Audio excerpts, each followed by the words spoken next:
Hello everyone and welcome to the Pace Commerce batch. भाई आया सिखा के जाएगा। आज एक बहुत इंपॉर्टेंट चैप्टर मैं करवाऊंगा। फाइनल अकाउंट्स ने आपको बहुत परेशान कर रखा है। फाइनल अकाउंट्स विदाउट एडजस्टमेंट एक चैप्टर है और एक है final accounts with adjustments. Final accounts भी बोलते हैं, फाइनेंशियल स्टेटमेंट्स भी बोलते हैं, financial statements of sole proprietorship करके इसका कुछ नाम है, आपकी बुक में देख लेना।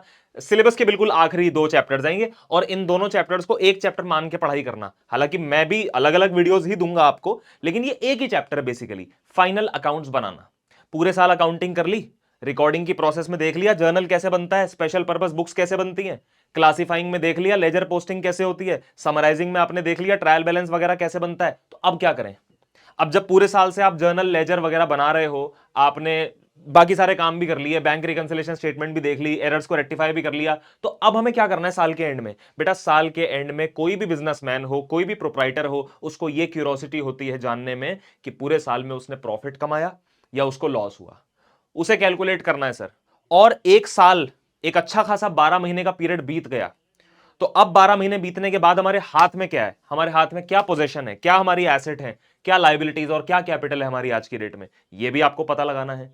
तो in every type of organization, हर तरह के ऑर्गेनाइजेशन में साल के अंत में जो स्टेटमेंट्स बनती हैं उनको हम कहते हैं फाइनेंशियल स्टेटमेंट्स। क्या कहते हैं प्यारे बच्चों? Financial statements. साल के एंड में बनाई जाने वाली स्टेटमेंट्स किसी ऑर्गेनाइजेशन में क्या कहलाती हैं? Financial statements. मेरा आपसे वादा है, स्कूल में आपके चाहे कितना ही हल्ला मचा रखा हो बच्चों ने कि हाय हाय ये चैप्टर तो बहुत मुश्किल है, आप अगर ध्यान से पढ़ते हो, इस वीडियो में मैं फाइनेंशियल स्टेटमेंट्स विदाउट एडजस्टमेंट्स वाला चैप्टर करवा रहा हूं। एक और चैप्टर आता है इसके बाद, फाइनेंशियल स्टेटमेंट्स विद एडजस्टमेंट्स, वो मैं एक और वीडियो में करवा दूंगा। ठीक है? ये वाली वीडियो लंबी हो छोटी हो मुझे नहीं पता कितनी देर की होगी, लेकिन हमें बढ़िया तरीके से अपने आप को स्ट्रेंथन करना है, मजबूत बनाना है इस चैप्टर के अंदर, और इस चैप्टर की फील्डिंग सेट कर देनी है एकदम से। समझ में आ रही है बात? चलो स्टार्ट करते हैं दोस्तों। मेरा नाम शिवम लोटवानी, आपका बड़ा भाई। All right. और आज फाइनेंशियल स्टेटमेंट्स विदाउट एडजस्टमेंट में आपको पढ़ाने जा रहा हूं। हमारा जो ये बैच है, इस बैच का नाम है Pace Commerce batch. Pace Commerce batch is a completely free batch. इस बैच के अंदर हम detailed one shot videos upload करते हैं हमारे इसी यूट्यूब चैनल पर, और जो भी हम पढ़ाएंगे, जो भी मैं पढ़ाऊंगा, उसकी पीडीएफ, उसके नोट्स जो भी मैं लिखवाऊंगा समझाऊंगा, उसकी पीडीएफ अगर चाहिए तो एब्सोल्युटली फ्री मिलेगी आपको। आपको करना क्या है? आपको पीडब्ल्यू की ऐप डाउनलोड करनी है और इस बैच को सर्च करना है, आपको मिल जाएगा। समझ में आ रही बात? तो वन शॉट में आज इस चैप्टर को उड़ा देंगे अपन। क्लियर? चलो आ जाओ। चैप्टर का नाम एक बार फिर से बता देता हूं मैं। फाइनल अकाउंट्स भी बोलते हैं हम इसको, ठीक है बेटा? फाइनल अकाउंट्स भी बोलते हैं, और वैसे फॉर्मली इसको कहा जाता है फाइनेंशियल स्टेटमेंट्स। अच्छा, फाइनेंशियल स्टेटमेंट्स तो हर तरह के बिजनेस में बनाई जाती है। फाइनेंशियल स्टेटमेंट्स का मतलब फाइनल अकाउंट्स, साल के एंड में बनाए जाने वाले अकाउंट्स, वो तो हर तरह के बिजनेस में होते हैं। सोल प्रोप्राइटरशिप है, पार्टनरशिप है या कंपनी है, तो भैया ऐसा है, पार्टनरशिप के केस में और कंपनी के केस में फाइनल अकाउंट्स कैसे बनाए जाते हैं वो 11th का सिलेबस नहीं है, वो 12th में पढ़ोगे आप। 11th में आप फाइनेंशियल स्टेटमेंट्स बनानी सीखोगे, किसकी? सोल प्रोप्राइटरशिप की। सोल प्रोप्राइटरशिप बिजनेस के अंदर फाइनेंशियल स्टेटमेंट्स कैसे बनाई जाती हैं, ये आप कक्षा 11वीं के अंदर पढ़ने वाले हो। चले आगे आ जाओ। आज का गोल क्या है? गोल से हमें भटकना नहीं है, क्योंकि लक्ष्य तो हर हाल में पाना है। ठीक है? आओ देखो जरा आज के गोल में। दोस्तों मैं ज्यादा बड़े बोल नहीं बोलता, लेकिन एक अलग तरीके से इस चैप्टर को समझाऊंगा। एक एक बहुत अलग तरीके से कोशिश करूंगा इस चैप्टर को समझाने की, जो शायद आपने अब तक नहीं सीखा होगा। और अगर आपको सचमुच वो बहुत बढ़िया लगे, आपको लगे कि अरे वाह यार मजा ही आ गया ये तो, है ना, तो आप अपने दोस्त के साथ जरूर शेयर करना, आप अपने परेशान दोस्तों के साथ जरूर शेयर करना इस लेक्चर को, जिनको भी इसमें प्रॉब्लम आ रही है। ठीक है? तो आज हम सीखेंगे भैया ये सीओजीएस क्या होता है। स्कूल में बहुत बातें चल रही हैं इसको लेकर, सीओजीएस। कई कई स्कूलों में तो कॉग्स कह देते हैं इसको, कॉग्स। सर जीपी क्या होता है? नेट सेल्स क्या होता है? ट्रेडिंग अकाउंट की बहुत बातें चल रही हैं स्कूल में आजकल, है ना। ट्रेडिंग अकाउंट क्या होता है? प्रॉफिट एंड लॉस अकाउंट क्या होता है? ऑपरेटिंग प्रॉफिट क्या होता है? कई बच्चे इस टॉपिक को मिस कर देते हैं, एनुअल एग्जाम में आता है और है आसान, मुश्किल नहीं है, लेकिन मिस कर देते हैं, पता नहीं क्यों। तो ऑपरेटिंग प्रॉफिट क्या होता है, नेट प्रॉफिट क्या होता है, वो हम सीखेंगे। हम बैलेंस शीट बनाना भी सीखेंगे। ठीक है? चलो बेटा आ जाओ। सबसे पहले मैं आपको बताना शुरू करता हूं सीओजीएस, जीपी और नेट सेल्स के बारे में। उससे पहले मैं आपको थोड़ा सा और इंट्रोडक्शन इस चैप्टर का दे दूं। बेटा इस चैप्टर का नाम है फाइनेंशियल स्टेटमेंट्स। किसी भी बिजनेस के अंदर फाइनेंशियल स्टेटमेंट्स के अंदर दो तरह की स्टेटमेंट्स बनाई जाती हैं। एक बनाई जाती है इनकम स्टेटमेंट और दूसरी बनाई जाती है बेटा पोजीशन स्टेटमेंट। एक हो गई इनकम स्टेटमेंट और दूसरी कौन सी हो गई बोलो ना, पोजीशन स्टेटमेंट। इनकम स्टेटमेंट के अंदर जी हमें दो चीजें बनानी होंगी। सबसे पहला ट्रेडिंग अकाउंट और दूसरा हमें बनाना होगा प्रॉफिट एंड लॉस अकाउंट।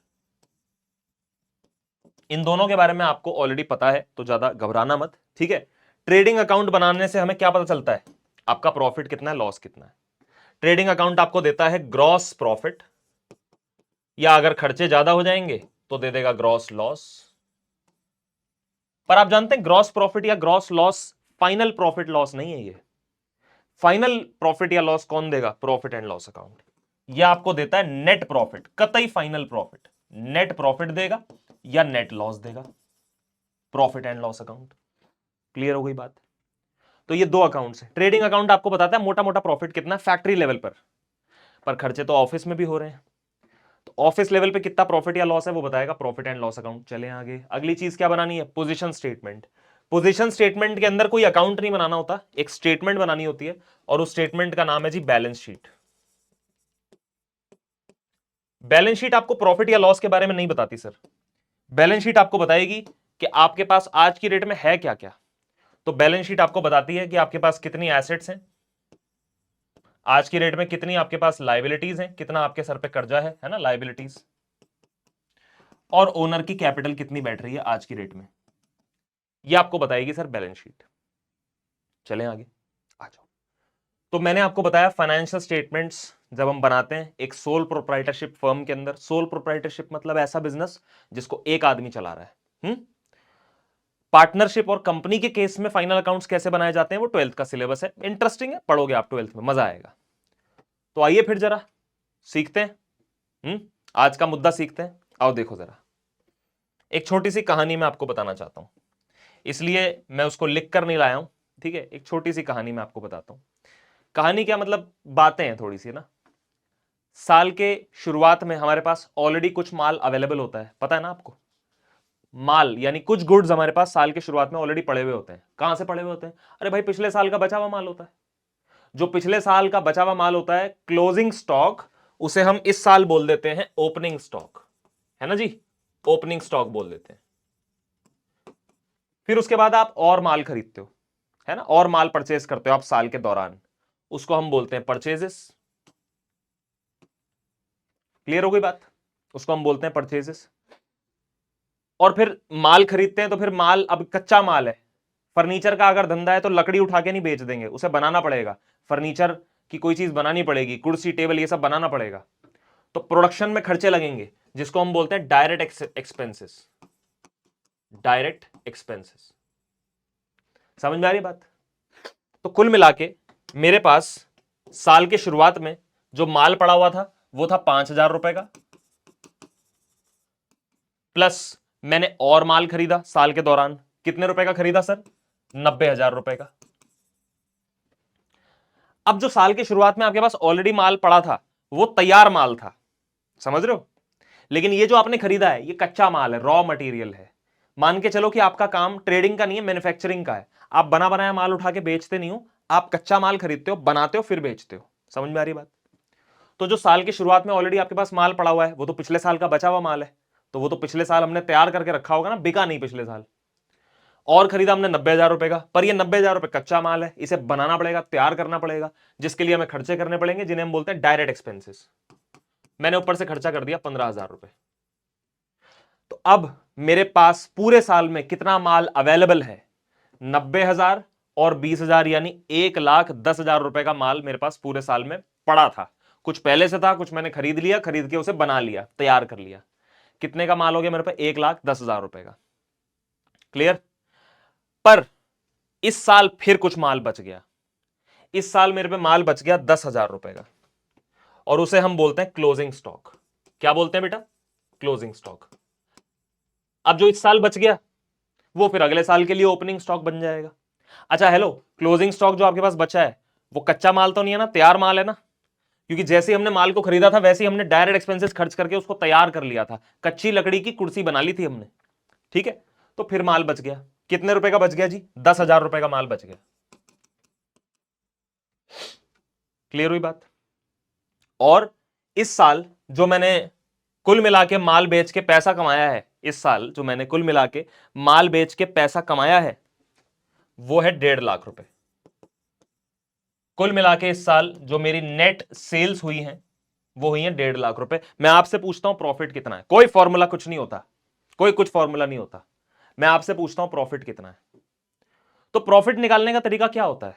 किसी भी प्रॉफिट को, अगर ये पेन बेचता हूं मैं, इस पेन को बेचने के लिए मैंने प्राइस रखा हुआ है 20 रुपए और बनाने में इसको खर्चा आता है 15 रुपए।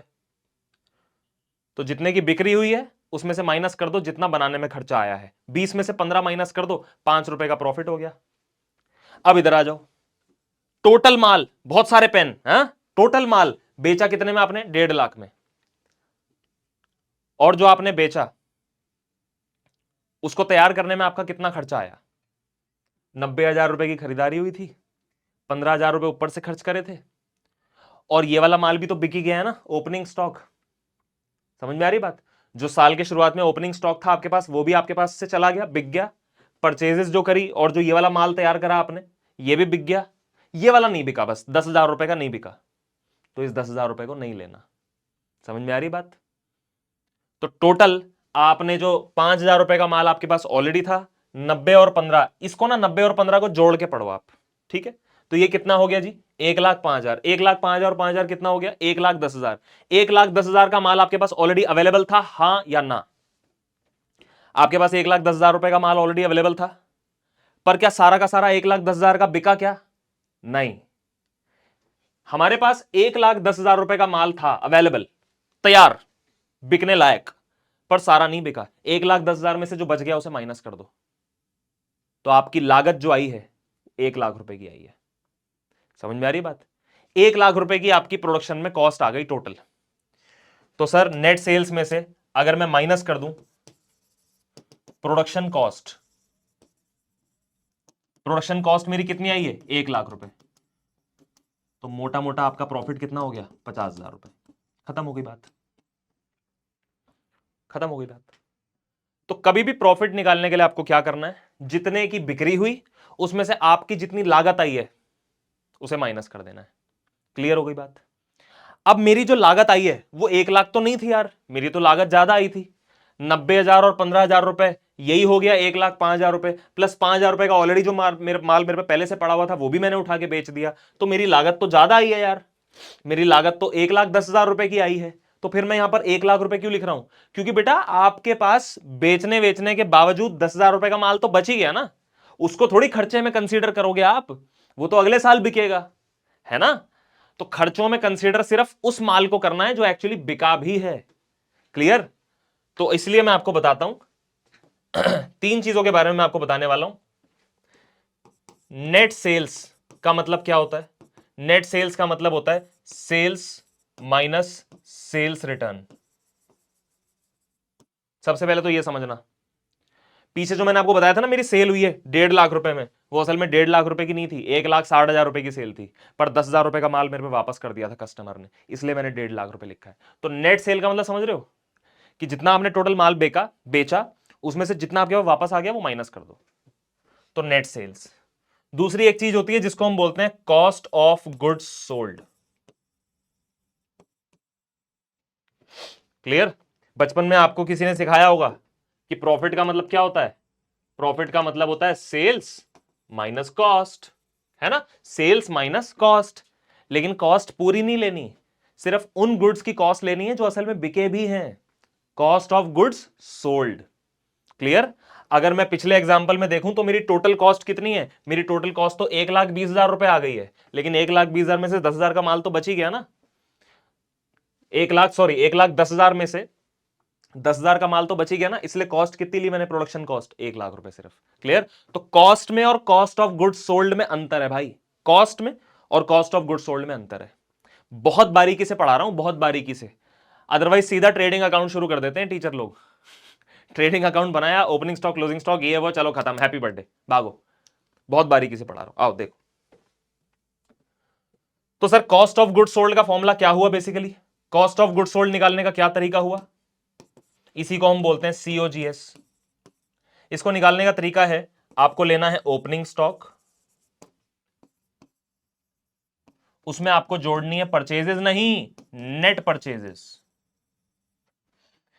ऊपर से आपको खर्चे करने हैं डायरेक्ट एक्सपेंसेस, और माइनस करना है आपको क्लोजिंग स्टॉक। ये जरूर ध्यान रखें आप, माइनस जरूर करना है क्लोजिंग स्टॉक। तो आपकी आ जाएगी जी कॉस्ट ऑफ गुड सोल्ड। ठीक है, आपकी आ जाएगी कॉस्ट ऑफ गुड सोल्ड। ठीक है बेटा, और जब नेट सेल्स में से कॉस्ट ऑफ गुड सोल्ड को माइनस कर दोगे तो प्रॉफिट पता चल जाएगा, खत्म हो गई बात। ठीक है, तो ग्रॉस प्रॉफिट कैसे पता लगेगा भाई? ग्रॉस प्रॉफिट का फॉर्मूला हो जाएगा नेट सेल्स माइनस COGS। खत्म, ग्रॉस प्रॉफिट निकालना सिखा दिया मैंने आपको 5 मिनट के अंदर अंदर। ठीक है बेटा, ग्रॉस प्रॉफिट निकालने का क्या तरीका हुआ? Net sales minus COGS। Total आपने जितने का भी माल बेचा उसमें से COGS को माइनस करना है। COGS का मतलब कॉस्ट नहीं होता भाई, कॉस्ट नहीं, बल्कि सिर्फ उतनी कॉस्ट जो माल असल में बिका भी है। जो माल आपके पास बच ही गया उसकी कॉस्ट कैसे ले लोगे यार आप खर्चे में? समझ रहे हो आप मेरी बात? आपने अपनी दुकान में जितना माल बेचा, जितना माल गया है, उसी की तो लागत देखोगे ना, उसी की तो कॉस्ट देखोगे ना। जो माल आपका बिका ही नहीं, ऑफिस में पड़ा हुआ है, फैक्ट्री में पड़ा हुआ है, उसको थोड़ी खर्चे में आप शामिल करोगे, क्योंकि वो अगले साल जब बिकेगा तो आपको मुनाफा देगा जरूर, है ना? इसलिए क्लोजिंग स्टॉक को माइनस कर दिया मैंने। ठीक है, तो सर COGS में और कॉस्ट में अंतर है, कॉस्ट में और कॉस्ट ऑफ गुड सोल्ड में अंतर है। कॉस्ट ऑफ गुड सोल्ड का फॉर्मूला क्या हुआ? ओपनिंग स्टॉक लेना है जो साल की शुरुआत में ऑलरेडी था आपके पास, फिर लेनी है नेट परचेजेस। अच्छा, नेट परचेजेस का फॉर्मूला क्या होता होगा, तू ही बता दे भाई। नेट सेल्स का मतलब होता है सेल्स माइनस सेल्स रिटर्न, तो ऐसी नेट परचेजेस का मतलब क्या हो जाएगा? नेट परचेजेस का मतलब क्या हो जाएगा, जल्दी बोलना। Purchases minus purchases return. तो याद रहे कि टोटल माल आपने जितना खरीदा उसमें से अगर आपने 5-7 हजार रुपए का वापस कर दिया तो उसे माइनस कर देना, तो नेट परचेज आएगी। ठीक है बेटा, ग्रॉस प्रॉफिट निकालना समझ में आ गया कि नहीं आ गया? नेट सेल्स लेनी है, सेल्स नहीं, नेट सेल्स, और उसमें से कॉस्ट नहीं माइनस करनी। क्या माइनस करना है? Cost of goods sold. ठीक है, अच्छा अगर अगर ये छोटा हो ये बड़ा हो तो ग्रॉस लॉस कह देना उसको, खत्म हो गई बात, ग्रॉस लॉस हो जाएगा। चलो क्वेश्चन करते हैं। अब आपके सामने क्वेश्चन है, दिल्ली में 2017 में आ चुका है मेन एग्जाम में। तो हमेशा ट्रेडिंग अकाउंट ही नहीं आता कि जी ट्रेडिंग अकाउंट बनाओ, ट्रेडिंग अकाउंट बनाओ ना, सिंपल छोटा क्वेश्चन भी आ सकता है 2-3 मार्क्स में। आ जाओ, हमें कैलकुलेट करना है कॉस्ट ऑफ गुड सोल्ड यानी कि COGS, और दूसरा क्या निकालना है? Gross profit. ले, इससे ज्यादा आसान तो क्वेश्चन ही नहीं हो सकता। क्या आपको भैया ने नहीं सिखाया अभी भी cost of good sold calculate करना? सिखाया है। तो फॉर्मूला बोलना बेटा। COGS का फॉर्मूला क्या होता है? शॉर्टकट में लिखता हूं, opening stock plus net purchases plus direct expenses minus closing stock. हाँ जी बेटा, ओपनिंग स्टॉक कितना है? 40,000 रुपए। नेट परचेजेस कितनी है बेटा? हाँ जी, 50,000 रुपए। डायरेक्ट एक्सपेंसेस कितने हैं इस क्वेश्चन के अंदर? डायरेक्ट एक्सपेंसेस, अब डायरेक्ट एक्सपेंसेस क्या होता है मैं आपको बताता हूं, क्योंकि यहां पर दो खर्चे दे रखे हैं, एक वेजेस और एक रेंट पेड भी दे रखा है। क्लियर? डायरेक्ट एक्सपेंसेस पे हालांकि काफी डिटेलिंग बनती है, तो बता देता हूं मैं आपको।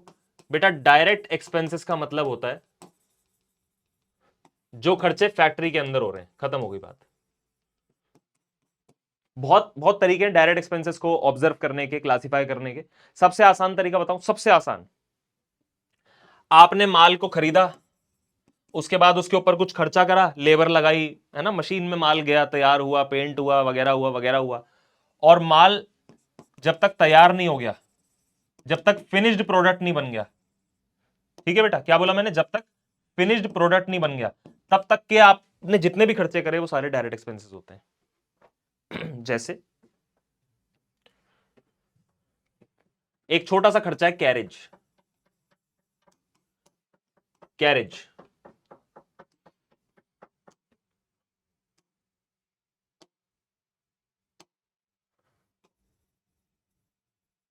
ये छोटा सा खर्चा है कैरेज। आप जानते हैं कैरेज दो तरह का होता है, एक होता है कैरेज इनवर्ड्स और एक होता है कैरेज आउटवर्ड्स। कैरेज इनवर्ड्स और कैरेज आउटवर्ड्स में क्या अंतर है? कैरेज का मतलब तो भाड़ा होता है, सामान को अपने पास तक लाने का भाड़ा।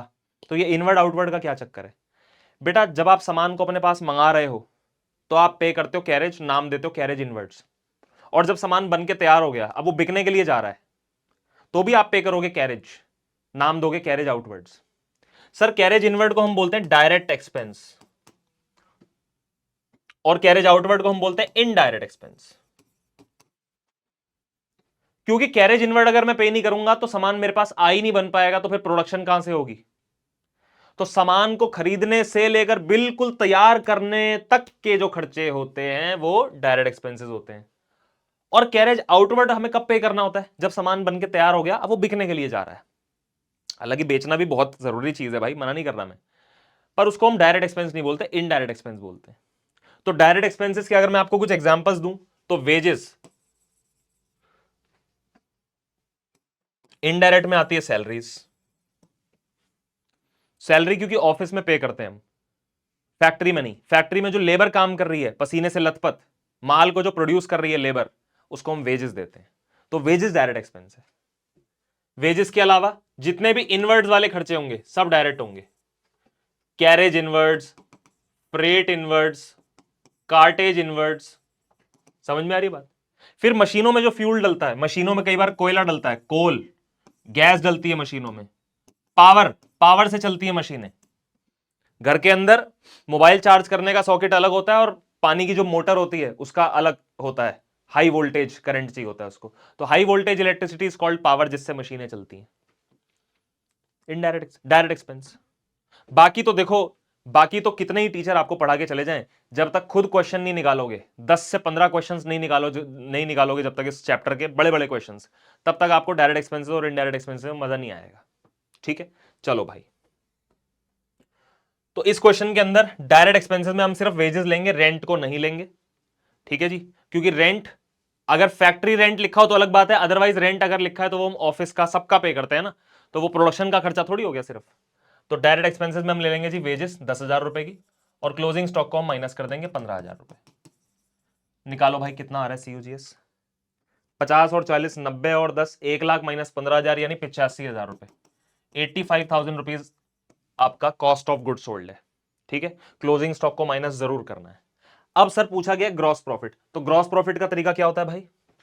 ग्रॉस प्रॉफिट का क्या फॉर्मूला होता है? ग्रॉस प्रॉफिट का फॉर्मूला होता है नेट सेल्स माइनस सीओजीएस। आइए जरा देखते हैं नेट सेल्स कितनी है। नेट सेल्स ये रही जी 1,90,000 रुपए। 1,90,000 में से आपको सीओजीएस माइनस करना है, जो कि हमने पीछे निकाली है 85,000, 85,000। कितना आ गया भाई? 1,05,000 रुपए ग्रॉस प्रॉफिट आ गया। अब मुझे बता दो, इतनी सी बात के अगर आपको 2-3 नंबर मिल जाए तो कुछ गलत है क्या? आंसर यहां पर लिखा हुआ है। इतनी सी बात के अगर आपको 2-3 मार्क्स मिल जाए तो कुछ प्रॉब्लम है? चलो अब आगे चलते हैं।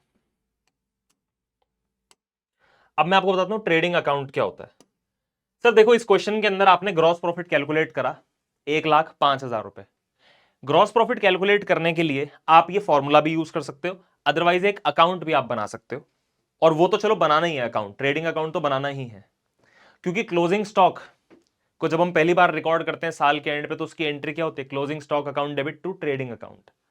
तो ये सेम ग्रॉस प्रॉफिट आप एक अकाउंट बनाकर भी कैलकुलेट कर सकते हो, एक अकाउंट के जरिए भी कैलकुलेट कर सकते हो। ट्रेडिंग अकाउंट कैसे बनाया जाता है, उसका फॉर्मेट क्या होता है वो मैं आपको बता देता हूं बेटा। इस तरह से बनाना होता है आपको अपना ट्रेडिंग अकाउंट। ऊपर नाम दिया ट्रेडिंग अकाउंट, और मोटा मोटा ट्रेडिंग अकाउंट के अंदर क्या क्या चीजें आती हैं वो मैं आपको बता देता हूं। क्रेडिट साइड में आपको लिखनी होती है नेट सेल्स, क्रेडिट साइड में आपको लिखना होता है क्लोजिंग स्टॉक, डेबिट साइड में आपको लिखनी होती है नेट परचेजेस, डेबिट साइड में आपको लिखने होते हैं सारे डायरेक्ट एक्सपेंसेस,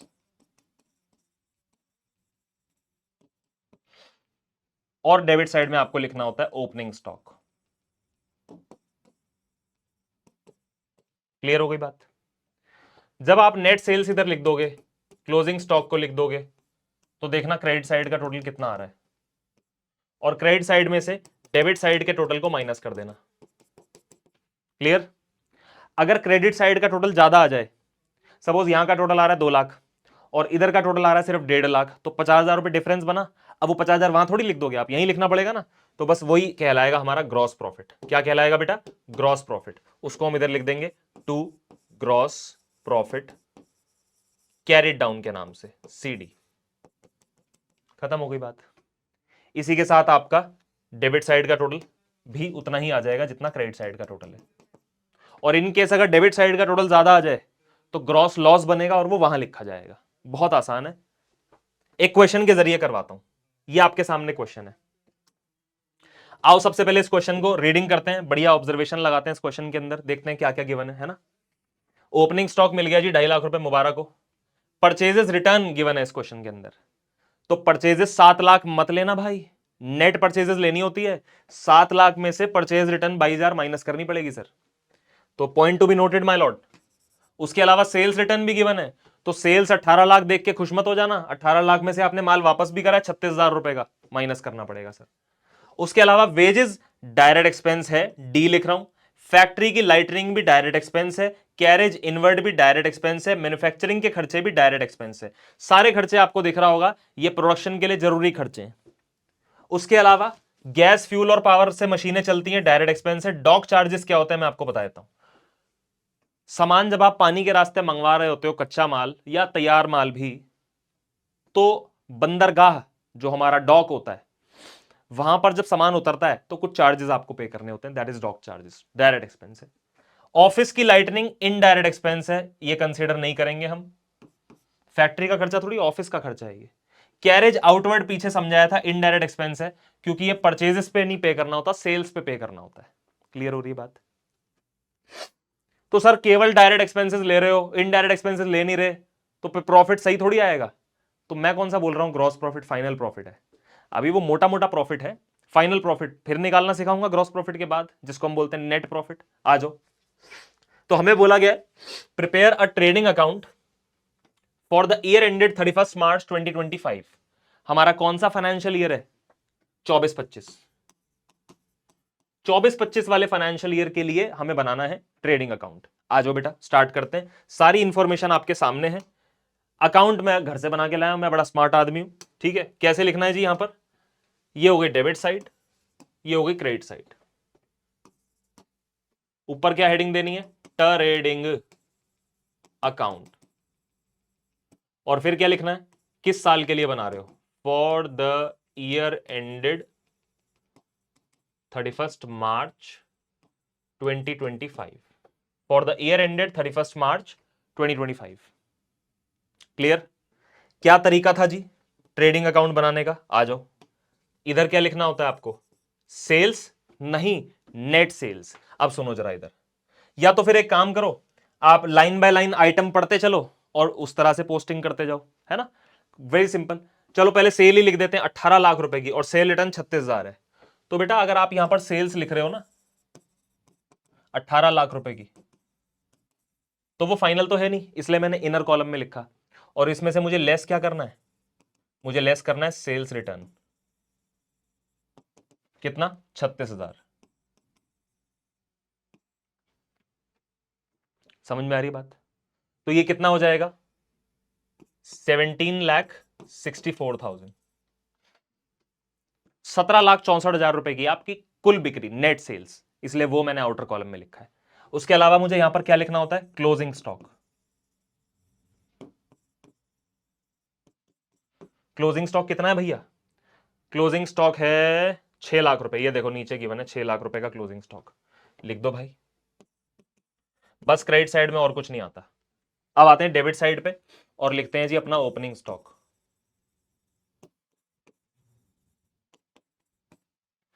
ओपनिंग स्टॉक लिखते हैं, 2.5 लाख रुपए का ओपनिंग स्टॉक है।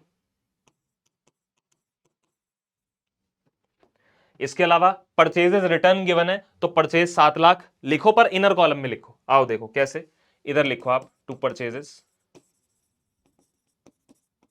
इनर कॉलम में लिखो आप 7 लाख रुपीज, और इसमें से आप माइनस कर दो परचेजेस रिटर्न्स, या केवल रिटर्न्स भी लिख सकते हो, कोई प्रॉब्लम नहीं है। पर रिटर्न परचेज में से माइनस परचेज रिटर्न ही करना, परचेज में से कहीं सेल रिटर्न माइनस मत कर देना दीवानगी में, ठीक है। 7 लाख रुपए की परचेजेस में से परचेज रिटर्न माइनस करना 22,000 रुपए। 678। फिर जितने भी डायरेक्ट एक्सपेंसेस अब आ जाएंगे इधर, indirect expenses ignore. Wages, factory lightning, carriage inwards,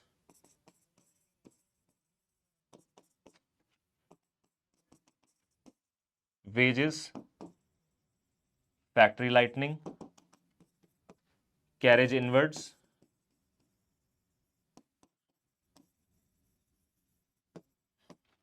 दो तरीके हैं हमारे पास। पहला कि हम कंफ्यूज होते रहे कि हाय समझ में नहीं आया डायरेक्ट एक्सपेंसेस कौन से होते हैं, मजा सा नहीं आया। पहला तरीका ये है आपके पास। दूसरा तरीका कि क्वेश्चन ही इतने कर लो इस चैप्टर से कि अपने आप समझ में आ जाए कि अच्छा ये डायरेक्ट होते हैं और ये इनडायरेक्ट होते हैं। प्रैक्टिस से आएगी परफेक्शन, बातों से नहीं आएगी। पैनिक नहीं करना, मेहनत करनी है।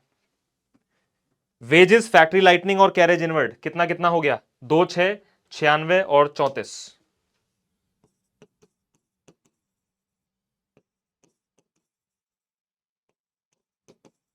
जी। इसके बाद manufacturing expenses 248 to manufacturing expenses. Manufacturing का मतलब तो होता ही प्रोडक्शन है।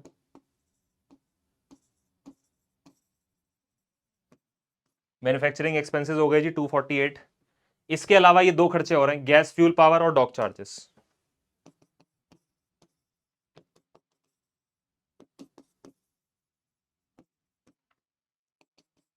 और डॉक चार्जेस,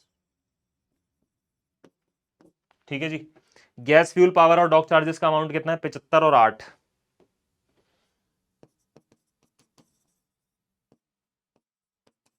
करो जरा फटाफट से कैलकुलेट करो, ग्रॉस प्रॉफिट बनेगा या ग्रॉस लॉस बनेगा?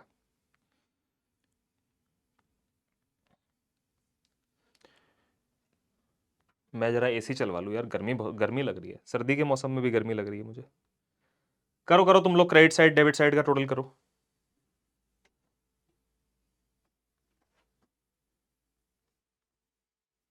क्रेडिट साइड का टोटल कितना है सर? 1764 और 6 लाख। मुझे लगता है क्रेडिट साइड का टोटल ही ज्यादा आ रहा है, डेबिट साइड का टोटल ज्यादा नहीं आ रहा है, ठीक है। तो ये आ गया 23,64,000 रुपीज। ये डबल क्लोजिंग जानते ही हो आप, पढ़े लिखे बच्चे हो। 23,64,000 और इसमें से आपको सारे डेबिट साइड के खर्चे माइनस कर देने। सो 2364 में से आपको माइनस करना है 2.5 लाख रुपए, माइनस करना है 678, माइनस करना है 2,06,000, माइनस करना है 96,000 और 34,000 और 248 और 75 और 8। सर आंसर आ रहा है 769 ग्रॉस प्रॉफिट। क्लियर हो रही है बात? अब 7,69,000 बेटा क्रेडिट साइड पे तो आप लिख नहीं दोगे, वो तो ऑलरेडी ज्यादा है। तो 7,69,000 का ग्रॉस प्रॉफिट आपको यहां लिखना है बेटा डेबिट साइड पे, 7,69,000। किस नाम से लिखना है sir? To gross profit carried down, और इसी के साथ आपकी डेबिट साइड का टोटल भी हो गया 23,64,000। खत्म हो गई बात। इन केस अगर इस क्वेश्चन में डेबिट साइड बड़ी आ जाए तो मतलब सेल कम है खर्चे ज्यादा है, तो उसको नाम देते हैं हम ग्रॉस लॉस। और अगर वो होता तो फिर वो कैसे लिखा जाता? क्वेश्चन हालांकि हो चुका है, मैं वैसे ही बता रहा हूं आपको सीखने के लिए। अगर ग्रॉस लॉस होता तो यहां लिखा जाता बाय ग्रॉस लॉस सीडी, अगर होता तो, ठीक है। अगर नहीं है तो नहीं लिखेंगे, आपके समझाने के लिए लिखा है मैंने। ट्रेडिंग अकाउंट समझ में आया कि नहीं आया अच्छे से? पक्का? So this is how we prepare trading account. अब चलते हैं नेक्स्ट अकाउंट की तरफ, जिसको हम बोलते हैं प्रॉफिट एंड लॉस अकाउंट। क्योंकि ट्रेडिंग अकाउंट का जो रिजल्ट है वो फाइनल रिजल्ट नहीं है। अगर मेरा ग्रॉस प्रॉफिट आ रहा है 7,69,000 तो मैं तालियां नहीं बजा सकता इसको देखकर। क्यों? क्योंकि ये फाइनल प्रॉफिट नहीं है। क्यों नहीं है फाइनल प्रॉफिट? क्योंकि अभी सारे एक्सपेंसेस थोड़ी कंसीडर कर लिया आपने, सिर्फ डायरेक्ट एक्सपेंसेस कंसीडर कर रहे हैं आपने, ठीक है। अभी इनडायरेक्ट एक्सपेंसेस बाकी हैं, और तो और कुछ इनकम्स भी बाकी हैं। क्योंकि सिर्फ माल बेचकर ही थोड़ी पैसा कमाते हैं हम, इंटरेस्ट भी रिसीव हो जाता है, कई बार रेंट भी रिसीव हो जाता है, बहुत कुछ होता है। चलते हैं सर आगे। आगे चलने से पहले कुछ इक्वेशन बेस्ड क्वेश्चंस भी होते हैं जो आपके एग्जाम में आते हैं, जैसे कि ये बहुत सिंपल है। एक इक्वेशन है, फंडामेंटल इक्वेशन, जो आपको हमेशा याद रखनी है, हमेशा याद रखनी है, और वो क्या है कि भैया ग्रॉस प्रॉफिट का फॉर्मूला होता है नेट सेल्स माइनस सीओजीएस। इतना आप याद रखोगे कि नहीं रखोगे? ये तो आते ही बता दिया था मैंने। ग्रॉस प्रॉफिट कैसे निकलता है? Net sales minus COGS. अब इस क्वेश्चन की शक्ल देखो, कह रहा है सीओजीएस कैलकुलेट करो और ग्रॉस प्रॉफिट कैलकुलेट करो from the following information. Information में हमें नेट सेल्स गिवन है 1,00,000 रुपए, और कहा गया है कि ग्रॉस प्रॉफिट जो है वो सेल का 20% है, ऑन यानी ऑफ, है ना। Gross profit is 20%, on sales कह लो या 20% ऑफ सेल्स कह लो, एक ही बात है। सॉरी। तो बड़ा सिंपल है यार, अगर नेट सेल आपको गिवन है 1,00,000, यानी ये चीज आपको गिवन है 1,00,000 रुपए, और ग्रॉस प्रॉफिट जो है वो सेल का 20% है, यानी 1,00,000 का 20% कितना हो जाएगा? 20,000। तो सीओजीएस को क्या बनना पड़ेगा? 80,000। लो, सीओजीएस आ गया 80,000 रुपए सीओजीएस, और ग्रॉस प्रॉफिट 20,000 रुपए। कितना तो सिंपल है यार। अब मजा आएगा, आ गया हो। ये करना जरा। इस क्वेश्चन में क्या बोला गया? कैलकुलेट वही चीज, ग्रॉस प्रॉफिट निकालना है और सीओजीएस निकालनी है। गिवन क्या है? नेट सेल्स 1,00,000 रुपए, और अब कहा गया है कि gross profit is 25% of COGS. बच्चे कहते हैं बड़ा सिंपल है, 25% निकाल देंगे, 25,000 रुपए हो जाएगा। ये सुन के बड़ा दुख होगा आपको कि इस क्वेश्चन में ग्रॉस प्रॉफिट 25,000 रुपए नहीं है, 25,000 इज द रॉन्ग आंसर, क्योंकि 25% ग्रॉस प्रॉफिट सीओजीएस के साथ लिंक्ड है। समझ में आ रही है बात? 25% वो है, लेकिन सीओजीएस का। पर सीओजीएस तो हमें क्वेश्चन में गिवन ही नहीं है ना, हमें तो क्वेश्चन में नेट सेल्स गिवन है। तो अब आपके पास दो रास्ते हैं, या तो सीओजीएस को मान लो आप एक्स, और एक्स मान के इस क्वेश्चन को ट्राई कर लो। सबसे आसान रास्ता मैं आपको बताता हूं। इक्वेशन क्या थी? फंडामेंटल इक्वेशन क्या कहती है कि gross profit is equals to net sales minus COGS. इस बार ग्रॉस प्रॉफिट का लिंक सीओजीएस के साथ है, यस, और सीओजीएस गिवन नहीं है। तो जिस चीज का ग्रॉस प्रॉफिट के साथ लिंक है, अगर वो चीज गिवन नहीं है, तो उस चीज को आप 100 अज्यूम कर लो, एक्स मत अज्यूम करो, 100 मान लो। अगर मैं सीओजीएस को मान लेता हूं 100 रुपए, हाँ, तो मतलब ये कि 100 रुपए का अगर मैंने माल बनाया है, तो 100 रुपए का 25% मेरा मुनाफा होता है, यानी इस बार ग्रॉस प्रॉफिट हो जाएगा 100 रुपए का 25%, यानी 25 रुपए। अब तुमने कोई चीज बनाई 100 रुपए में, और फिर तुमने उसके हिसाब से मुनाफा रखा 25 रुपए, तो बेचना कितने में पड़ेगा? 125 रुपए में। तभी तो ये इक्वेशन ट्रू बैठेगी।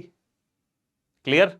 तो इसका मतलब बड़ा सिंपल सा है कि अगर हमारी कॉस्ट में हमारा 100% पैसा लगता है, तो 100% के ऊपर 25% हमें मुनाफा चाहिए, तो माल बेचना कितने में पड़ेगा? 125% में बेचना पड़ेगा।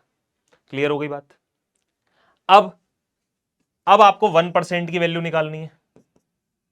सर नेट सेल्स की फिगर तो गिवन है ना, 1,00,000 रुपए। 1,00,000 रुपए नेट सेल्स आपको गिवन है, और ये 1,00,000 रुपए 25% वैल्यू है या 100% वैल्यू है? ये 1,00,000 रुपए नेट सेल है, और नेट सेल ना 25% है ना 100 है, वो 125% है। तो इसको आप 125 से डिवाइड कर दो। क्लियर हो गई बात? 1,00,000 को 125 से डिवाइड करना है, आपके पास 1% की वैल्यू आ जाएगी। करना जरा, कितना आ रहा है? कितना आ जाएगा ये?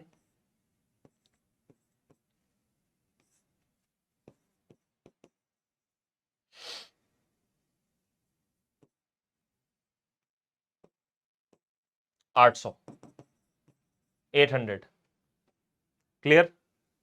अब ये जो 800 है, इसको आप 25 से मल्टीप्लाई कर दोगे तो ग्रॉस प्रॉफिट आ जाएगा, और 100 से मल्टीप्लाई कर दोगे तो सीओजीएस आ जाएगी। ट्रिक है छोटी सी। 1% की वैल्यू आ गई ना आपके पास। अब 25% वाली वैल्यू निकालनी तो 25 से मल्टीप्लाई, 100 वाली निकालनी तो 100 से मल्टीप्लाई। तो अब जीपी कैसे आ जाएगा? जीपी आ जाएगा 800 इंटू 25%, यानी कि 25, नॉट परसेंट, जस्ट 25। और सीओजीएस कैसे आ जाएगी? 800 इंटू 100। तो ये कितना हो जाएगा भाई? 800 नहीं आएगा वैसे इधर, 4 100, एक सेकेंड। 1,00,000 रुपए की नेट सेल डिवाइडेड बाय 125, सो ये हो जाएगा 25 5 125 इन 25 4 100, 4000 और ये हो जाएगा 5 8 जा 40, यस 800 ही आ रहा है ना। 1% की वैल्यू 800, 100 इंटू 100 80,000, हाँ करेक्ट करेक्ट भाई करेक्ट। सीओजीएस आ गई 80,000 और ये आ जाएगा आपका 20,000। आ गया आंसर। यानी इस क्वेश्चन के अंदर, अब वेरीफाई करते हैं हमारा आंसर सही आया कि नहीं। इस क्वेश्चन के अंदर हमारा नेट सेल्स कितना गिवन था हमें, 1 लाख रुपए। और आप जानते हैं नेट सेल कैसे आती है, सीओजीएस के साथ जब जीपी जोड़ता है तो नेट सेल्स आती है, या उल्टा कह लो, अरे भाई GP equal to net sales minus COGS, तो सीओजीएस उधर जाके प्लस हो जाएगा। तो सर हमारा इस क्वेश्चन के अंदर सीओजीएस कितना आ गया, 80,000, ग्रॉस प्रॉफिट कितना आ गया, 20,000। ट्रू बैठ गया कि नहीं बैठ गया 1 लाख रुपए के, भाई दोनों का जोड़ 1 लाख के बराबर आ गया कि नहीं आ गया। और फिर परसेंटेज वाली बात भी ट्रू बैठ गई। परसेंटेज क्या कहना चाह रही थी कि gross profit is 25% of COGS. आप चेक कर लो ये 25% बैठ रहा है कि नहीं बैठ रहा, उसका नहीं इसका, सीओजीएस के साथ लिंक्ड था ना, इसका 25% बैठ रहा है। आप 80,000 का 25% निकालो, आ जाएगा 20,000। एक और क्वेश्चन करते हैं, ये क्वेश्चन है आपके सामने, फिर वही निकालना है, नेट सेल्स और सीओजीएस। इस बार हमें रुपीज में क्या गिवन है, इस बार हमें ग्रॉस प्रॉफिट गिवन है रुपीज में, उसको यूज कर लेंगे। अब हमें यह तो पता है कि ग्रॉस प्रॉफिट 20,000 है, और जो 20,000 है वो 20% है, और किसका 20% है, कॉस्ट का। तो वैसे तो देखो ये क्वेश्चन आंखों से ही देख के हो जाएगा, आपको नहीं पता 20,000 किसका 20% होता है, 1 लाख का। 20,000 किसका 20% होता है, 1 लाख का। तो कॉस्ट आ गई 1 लाख, कॉस्ट अगर 1 लाख है, ऊपर से कमाना है 20,000, तो नेट सेल आ जाएगी 1,20,000। लो कॉस्ट आ गई 1 लाख और नेट सेल आ गई 1,20,000, खत्म हो गया क्वेश्चन। पर फॉर्मली अगर मैं आपको करवाऊं, इक्वेशन रेडी करो, GP equal to net sales minus COGS. GP का लिंक सीओजीएस के साथ है, कॉस्ट के साथ है, तो उसको 100 मान लो, इसे मैंने मान लिया 100 या 100%। नाउ इफ दिस इज 100% तो ग्रॉस प्रॉफिट हो जाएगा 20%, तो इसे क्या बनना पड़ेगा फिर, 120%। क्लियर। अब आप मुझे बताओ, जो आपको रुपीज में फिगर गिवन है 20,000, वो कौन आइटम है, वो ग्रॉस प्रॉफिट है, और परसेंटेज के हिसाब से ग्रॉस प्रॉफिट 20% है। तो बेटा 1% की वैल्यू आ जाएगी 20,000 डिवाइडेड बाई 20, यानी कि 1,000 रुपीज। 1% के बराबर है 1,000 रुपीज। तो अब अगर आपको 120% निकालना है तो आ जाएगा 1,20,000, और 100% निकालना है तो आ जाएगा 1 लाख। खत्म हो गई बात। एक और क्वेश्चन ट्राई करते हैं, खत्म हो गए क्वेश्चन, बस और ट्राई नहीं करते अब इसके ऊपर। बाकी बुक में भी आपको क्वेश्चंस मिलेंगे इसके ऊपर, आप वहां से भी ट्राई कर सकते हो और करना भी। Now let's move on to the next account which is profit and loss account. क्या होता है प्रॉफिट एंड लॉस अकाउंट, सुनो अब मेरी बात। कुछ खर्चे अभी बाकी रह गए डायरेक्ट के अलावा, जैसे कि इनडायरेक्ट एक्सपेंसेस। उन्हें कौन कंसीडर करेगा। इनडायरेक्ट एक्सपेंसेस में क्या क्या आता है, वो खर्चे जो फैक्ट्री के अंदर नहीं हो रहे, फैक्ट्री के बाहर हो रहे हैं, जो गुड्स को बेचने से रिलेटेड खर्चे कर रहे हो आप, या जो खर्चे आप ऑफिस में कर रहे हो, जिनका गुड्स के प्रोडक्शन से लेना देना नहीं है, वो सारे खर्चे। बल्कि इनडायरेक्ट एक्सपेंसेस तो ज्यादा होते हैं, बहुत ज्यादा होते हैं। कुछ एग्जांपल्स अगर मैं आपको कहूं तो सैलरीज इनडायरेक्ट एक्सपेंस होता है बेटा, वेजेस डायरेक्ट, सैलरीज इनडायरेक्ट। और जितने भी आउटवर्ड एक्सपेंसेस होते हैं, जितने भी खर्चों के आगे लिखा था ना, outwards, carriage outwards, freight outwards, cartage outwards, सब इनडायरेक्ट एक्सपेंसेस होते हैं। इसके अलावा इलेक्ट्रिसिटी एक्सपेंसेस, प्रिंटिंग हो गया, स्टेशनरी हो गया, समझ रहे हैं आप, बहुत सारे होते हैं इनडायरेक्ट एक्सपेंसेस। तो इनडायरेक्ट में अगर एग्जांपल देने आऊंगा तो पूरा पेज भर जाएगा। शॉर्टकट तरीका क्या है कि हर वो खर्चा जो डायरेक्ट नहीं है वो इनडायरेक्ट है या फिर वो खर्चे फॉर्मली जिनका गुड्स के प्रोडक्शन से लेना देना नहीं है। अच्छा इनडायरेक्ट एक्सपेंसेस ही नहीं, कुछ इनडायरेक्ट इनकम्स भी होती हैं।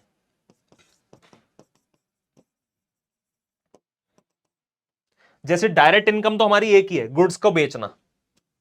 भाई प्रोडक्शन किसके लिए करा था, सेल करने के लिए ना। तो डायरेक्ट इनकम तो एक ही होती है, और डायरेक्ट इनकम होती है हमारी नेट सेल्स, दैट्स इट। लेकिन क्या हम सिर्फ माल बेचकर ही पैसा कमाते हैं, नहीं, और भी जगहों से कमाते हैं। इनडायरेक्ट पैसा भी आता है अपने पास। इनडायरेक्ट कहां कहां से आता है भाई, इनडायरेक्ट पैसा हमारे पास आ जाता है कई बार rent received, commission received, interest received, या फिर डिविडेंड रिसीव्ड, या फिर किसी फिक्स एसेट को बेच दिया, वहां गेन हो गया। गुड्स को बेचकर प्रॉफिट कमाना तो आपका काम ही है, लेकिन कोई फिक्स एसेट को बेच दिया, gain on sale of fix assets.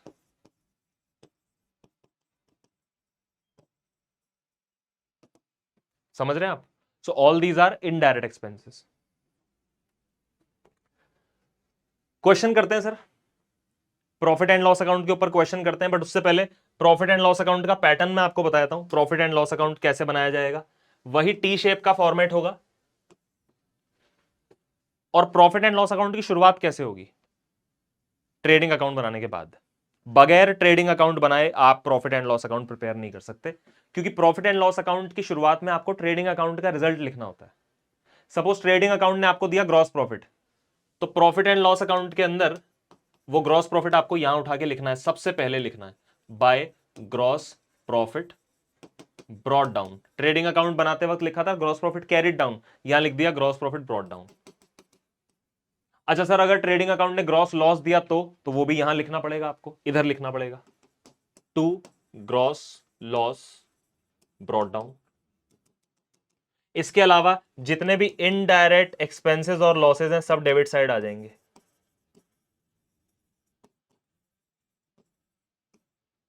और जितने भी इनडायरेक्ट इनकम्स आपके पास आ रही हैं वो सब क्रेडिट साइड आ जाएंगी।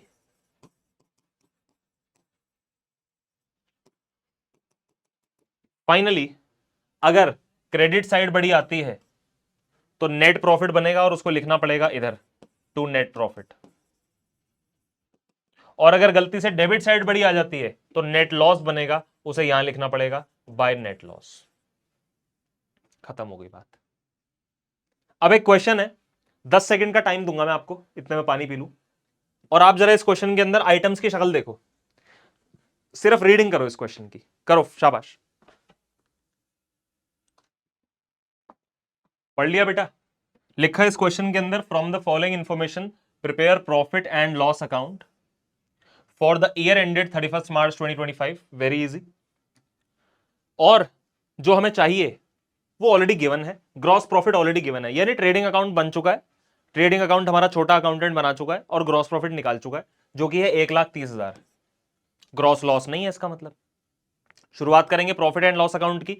अब सारे आइटम्स को आपने देख तो लिया ही है, थोड़ी सी मैं हेल्प कर देता हूं कि ये क्या क्या है।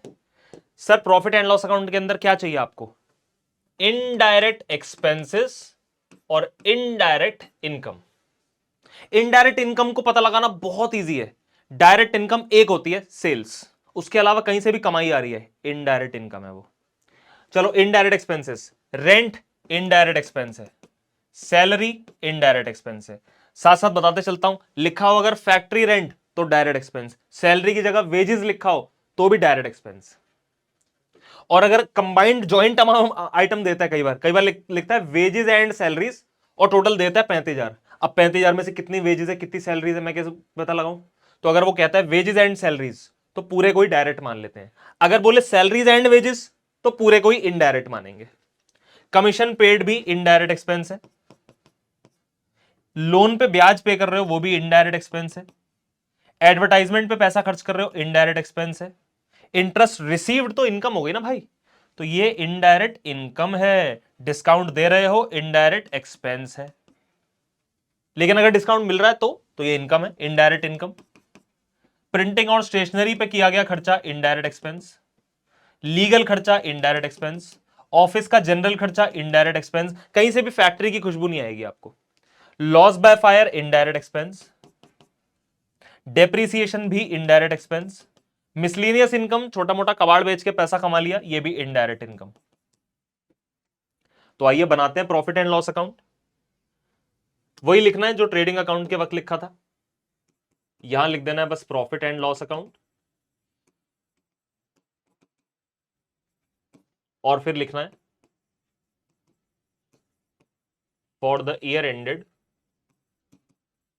31 मार्च 2025। ये हो गई आपकी डेबिट साइड, ये हो गई आपकी क्रेडिट साइड। ट्रेडिंग अकाउंट का रिजल्ट क्या था? ग्रॉस प्रॉफिट ना, तो इधर लिखना है। ग्रॉस लॉस होता तो इधर ना लिख के इधर लिखते। Bye gross profit brought down. कितना है भाई ग्रॉस प्रॉफिट? 1,30,000 रुपए। लिख देते हैं भैया 1,30,000 रुपए। अब क्रेडिट साइड पे खड़े ही हैं तो इनडायरेक्ट इनकम्स लिख लेते हैं पहले सारी की सारी। ठीक है, इनडायरेक्ट इनकम्स में ये इंटरेस्ट रिसीव्ड, डिस्काउंट रिसीव्ड और मिसलेनियस इनकम।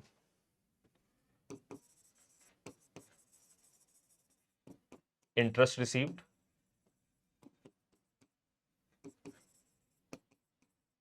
डिस्काउंट रिसीव्ड और मिसलेनियस इनकम।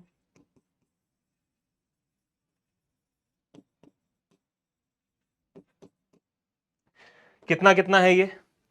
8,000, 6,000 और 2,000।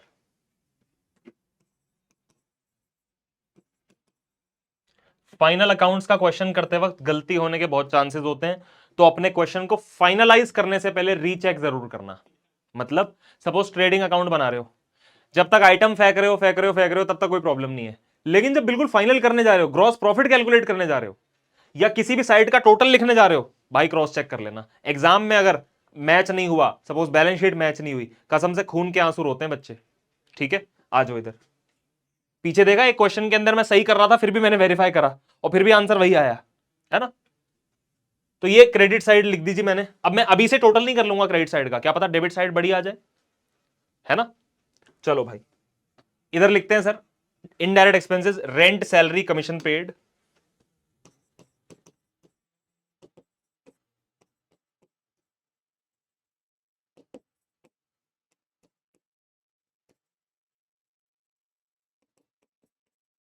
और कमीशन रिसीव्ड हो जाए तो उधर आएगी। ठीक है बेटा, कमीशन पेड। उसके बाद इंटरेस्ट ऑन लोन, एडवर्टाइजमेंट और डिस्काउंट अलाउड।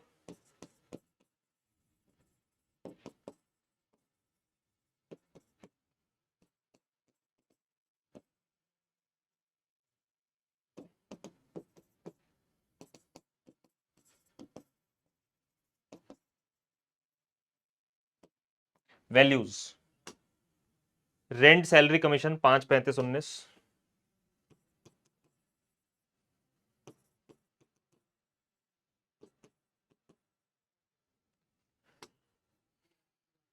5, 8 और 2।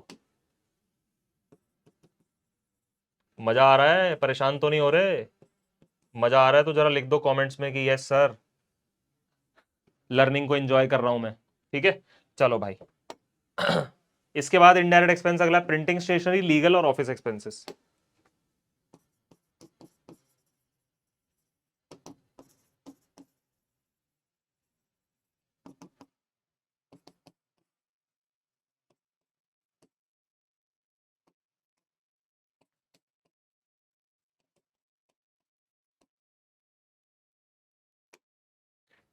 चौदह, 10, 2।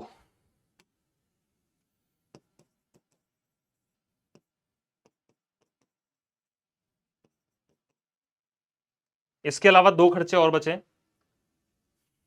लॉस बाय फायर और डेप्रिसिएशन। ये भी लिख देते हैं सर, लॉस बाय फायर और डेप्रिसिएशन। लॉस बाय फायर और डेप्रिसिएशन कितना है भाई? 6 और 4। मुझे लगता है वैसे तो आइटम्स बहुत ज्यादा हैं, लेकिन फिर भी डेबिट साइड का टोटल ज्यादा नहीं है। ठीक है, एक बार जरा कैलकुलेट कर लेते हैं कितना आ रहा है क्रेडिट और डेबिट का टोटल। तो क्रेडिट का टोटल कितना आ रहा है? 8 और 2 10, 1 40 और 6 1 46। यस, यही ज्यादा आ रहा है, 146। तो इधर का टोटल भी बन जाएगा थोड़ी देर में 146। जगह नहीं है, क्या करें? टेक्नोलॉजी का कुछ इस्तेमाल कर सकते हैं क्या हम? नहीं कर सकते? कर सकते हैं। देखते हैं भाई।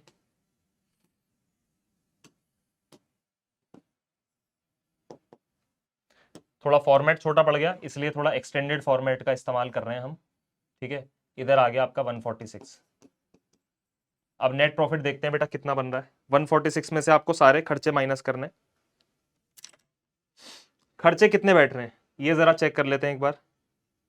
तो खर्चों में है 5, 35, 19, 5, 8, 14, 2 और 18। 1,06,000 माइनस 1,46,000। यस,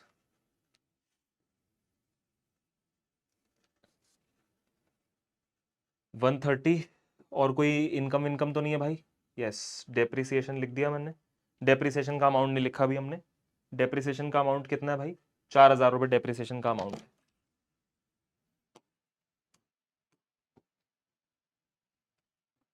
सही करता है इसको।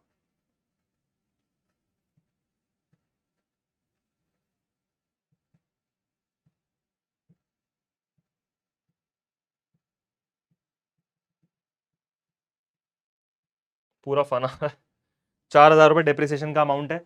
बेसिकली मैं डेबिट साइड का टोटल अभी नहीं लिख रहा, सीधा नेट प्रॉफिट लिख रहा हूं। ठीक है जी। So to net profit, net profit आ गया जी हमारा 36,000। ठीक है, इसी के साथ आपका डेबिट साइड का टोटल भी वही आ जाएगा 146। मुद्दा समझ रहे हो ना आप? बाकी जगह कम पड़ रही है तो वो तो एक ऐसी प्रॉब्लम है जो अभी मेरे को इस फॉर्मेट की वजह से आ रही है। अब एक बड़ा क्वेश्चन करते हैं। अच्छा, बड़ा क्वेश्चन करने से पहले अब तक मैंने जो भी आपको बता दिया, एक बार जरा उसके बारे में एक बार फाइनल वर्डिक्ट आपको देता हूं। ठीक है, कि ये फाइनल अकाउंट्स बेसिकली है क्या, मोटा मोटा फाइनल अकाउंट्स के अंदर पढ़ना क्या होता है। तो भैया देखो, जो एक फाइनल अकाउंट्स का सेट हमें बनाना होता है, a set of final accounts includes this items. ठीक है, फाइनल अकाउंट्स मोटा मोटा है क्या? तो फाइनल अकाउंट्स का जो सेट है उसमें मोटे मोटे ये सब आइटम्स आते हैं। A set of final accounts includes these items. क्या क्या है भैया? ट्रेडिंग अकाउंट बनाओगे आप, नंबर 1। अगला क्या बनाओगे? Profit and loss account. और तीसरा क्या बनाओगे? Balance sheet. क्लियर? अब आपका ट्रायल बैलेंस आपको क्या क्या देता है? आपका ट्रायल बैलेंस आपको देता है खर्चे, incomes, assets, liabilities, capital, drawing, ये सब। तो खर्चे जो हैं डेबिट्स में, ट्रेडिंग अकाउंट के डेबिट साइड में आ जाएंगे डायरेक्ट एक्सपेंसेस, और प्रॉफिट एंड लॉस अकाउंट के डेबिट साइड में आ जाएंगे इनडायरेक्ट एक्सपेंसेस। ऐसी क्रेडिट साइड, ट्रेडिंग अकाउंट की क्रेडिट साइड में आ जाएंगी डायरेक्ट इनकम्स जो कि सेल्स होती है, और प्रॉफिट एंड लॉस अकाउंट की क्रेडिट साइड में आ जाएगी इनडायरेक्ट इनकम्स। इसके अलावा क्या बचता है? एसेट्स, लाइबिलिटीज और कैपिटल, वो सब हमें शो करनी होती है बैलेंस शीट के अंदर। ठीक है, अगर बैलेंस शीट के बारे में नहीं भी पता तो इतना तो क्लियर हो गया होगा ट्रेडिंग अकाउंट और प्रॉफिट एंड लॉस अकाउंट पढ़ने के बाद। अब एक बड़ा क्वेश्चन करते हैं, उसके अंदर हम सब बनाएंगे, बैलेंस शीट भी बनाएंगे। अच्छा, बैलेंस शीट कैसे बनाई जाती है? एक मोटा मोटा फॉर्मेट देता हूं मैं आपको। बैलेंस शीट के अंदर सारी एसेट्स इधर आती हैं, सबको पता है ये एसेट साइड है। तो इधर आपकी करंट एसेट्स भी आ जाएंगी और आपकी नॉन करंट एसेट्स भी आ जाएंगी, मतलब सारी एसेट्स आ जाएंगी बेसिकली। इधर आपकी करंट लायबिलिटीज भी आएंगी और नॉन करंट लायबिलिटीज भी आ जाएंगी।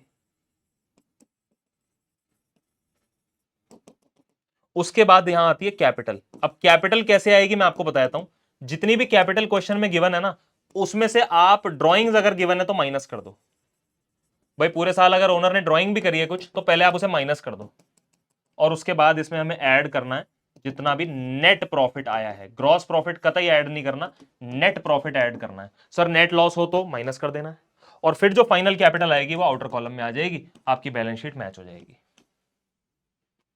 पक्का मैच हो जाएगी, ऐसी शक्ल नहीं बनेगी आपकी। क्वेश्चन कराता हूं एक, आ जाओ। आपके सामने ये क्वेश्चन है बेटा, और इस क्वेश्चन के अंदर लिखा है कि from the following trial balance of Gurman. हमें एक ट्रायल बैलेंस गिवन है। ट्रायल बैलेंस चैप्टर ऑलरेडी पढ़ा चुका हूं, ledger and trial balance video uploaded है, प्लीज देखें। ठीक है, गुरमन के ट्रायल बैलेंस से हमें बनाना है ट्रेडिंग अकाउंट, हमें बनाना है प्रॉफिट एंड लॉस अकाउंट, और तीसरी हमें बनानी है balance sheet. Clear? Trial balance में देख लो बहुत सारे आइटम्स है, और रीडिंग लगाते हैं मस्त। कैपिटल हो गई, ये स्टॉक 1 अप्रैल 2024 वाला है। हमारा साल कब खत्म हो रहा है? 31 मार्च 2025। स्टॉक कौन सा है? 1 अप्रैल 2024 वाला, ओपनिंग स्टॉक। घबराना नहीं है, ओपनिंग स्टॉक है ये। फिर कैश एट बैंक और कैश इन हैंड, बताना ये डायरेक्ट एक्सपेंसेस होते हैं या इनडायरेक्ट? थप्पड़ मारूंगा ना, ये डायरेक्ट एक्सपेंसेस होते हैं ना ये इनडायरेक्ट। ये एसेट है भाई तुम्हारी, ये तुम्हारा पोजेशन है, तुम्हारे हाथ में ये चीज है, एसेट है। तो ये ना ट्रेडिंग अकाउंट में आएगा ना प्रॉफिट एंड लॉस अकाउंट में, ये सब बैलेंस शीट के आइटम्स है। तो बस तीसरी और आखिरी स्टेटमेंट हमें बनानी होती है बैलेंस शीट। ठीक है बेटा? तो ये यहां से लेकर और ये फर्नीचर एंड फिटिंग्स तक, ये सब हमारी एसेट्स हैं। फिर परचेजेस और वेजेस कहां आता है, पावर, फ्यूल, लाइटनिंग वाइटिंग कहां आता है, तुम्हें पता ही है। अच्छा, ट्रायल बैलेंस इस पेज पे आया नहीं तो नेक्स्ट पेज पे भी मैंने ला दिया उसको, थोड़े से आइटम्स यहां भी रह गए ट्रायल बैलेंस के, सेम कंटिन्यूड फॉर्मेट है। General expenses, sales, debtors, creditors, फिर टोटल और क्लोजिंग स्टॉक आपको यहां पर गिवन है ट्रायल बैलेंस के बाहर 2,70,000। ट्रायल बैलेंस के बाहर क्यों गिवन है? क्योंकि ट्रायल बैलेंस के अंदर आइटम कहां से आते हैं भाई? जर्नल से जाती है चीजें लेजर में, लेजर के होते हैं बैलेंसेस, उनसे बनता है ट्रायल बैलेंस। पर क्लोजिंग स्टॉक की तो आज तक कोई जर्नल एंट्री नहीं हुई ना। क्यों नहीं हुई? क्योंकि क्लोजिंग स्टॉक तो पता ही साल के एंड में चलता है ना, और क्लोजिंग स्टॉक को तो पहली बार रिकॉर्ड ही हम ट्रेडिंग अकाउंट में करते हैं, पहली बार रिकॉर्ड ही हम ट्रेडिंग अकाउंट में करते हैं, इसलिए क्लोजिंग स्टॉक ट्रायल बैलेंस के अंदर गिवन नहीं होता। कई केसेस में गिवन होता भी है, बट वो अलग केसेस होते हैं, उसमें फिर हम क्लोजिंग स्टॉक की रिकॉर्डिंग कर चुके होते हैं, तब जाके वो ट्रायल बैलेंस के अंदर गिवन होता है। उसके बारे में आपको पता चलेगा जब मैं विद एडजस्टमेंट्स वाला चैप्टर पढ़ाऊंगा, ठीक है। तो ये है सर, क्लोजिंग स्टॉक हमें दे रखा है 2,70,000 रुपए। अब यहां पर हमें ट्रेडिंग अकाउंट बनाना है, प्रॉफिट एंड लॉस अकाउंट बनाना है और बैलेंस शीट बनानी है। भाई फॉर्मेट बना के लाया है घर से, ये हो जाएगा हमारा ट्रेडिंग अकाउंट का फॉर्मेट। इससे अगला ये हो जाएगा हमारा बैलेंस शीट का फॉर्मेट, सॉरी ट्रेडिंग अकाउंट के बाद प्रॉफिट एंड लॉस अकाउंट।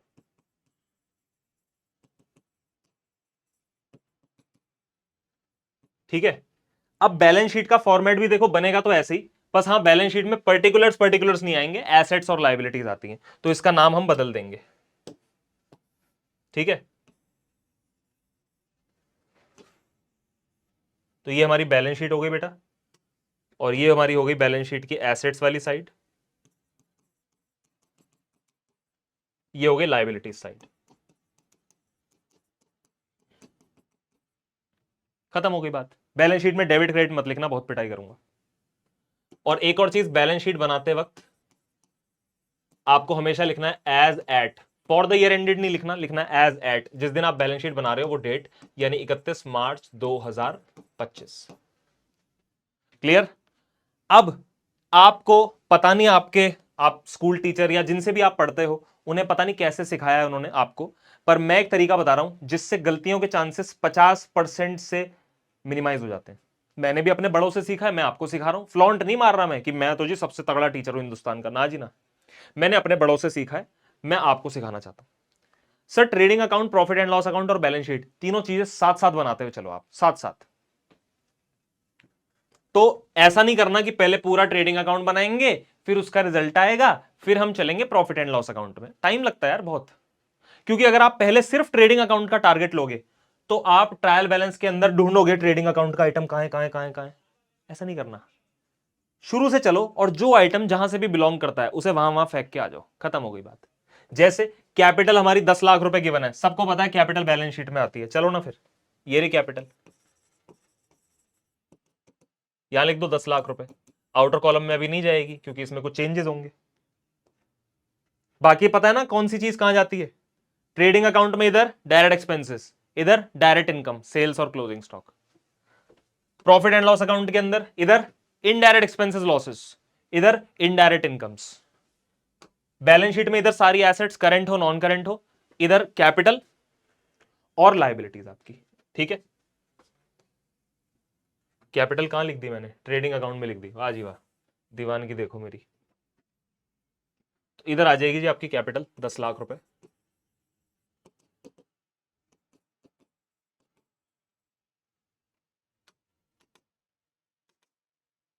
हाँ जी बेटा, कैपिटल के बाद अगली चीज हमें मिली ओपनिंग स्टॉक 20 लाख रुपए।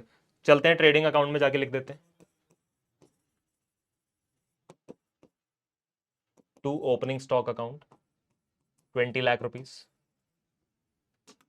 इसके बाद अगली चीज क्या मिली? कैश एट बैंक और कैश इन हैंड 10 लाख और 44,000। ये हमारी एसेट्स हैं, 10 लाख 44,000। ये हो गया जी आपका कैश एट बैंक, और ये हो गया आपका कैश इन हैंड 44,000। तो समझ रहे हो, मैं सिर्फ ट्रेडिंग अकाउंट से जुड़े हुए आइटम्स नहीं ढूंढ रहा, वरना मैं घुस जाऊंगा इधर, खो जाऊंगा डायरेक्ट एक्सपेंसेस ढूंढने में। मैं लाइन बाय लाइन आइटम पढ़ते हुए चल रहा हूं, तो मेरा क्वेश्चन सीरियल वाइज खत्म हो रहा है। जो भी आइटम जहां भी जाना है उसे वहां भेज दो। अब मशीनरी चीख चीख के कह रही है मैं एसेट हूं, तो इसे एसेट साइड में भेजो ना बैलेंस शीट में। मशीनरी और फर्नीचर फिटिंग्स 6 लाख और 136,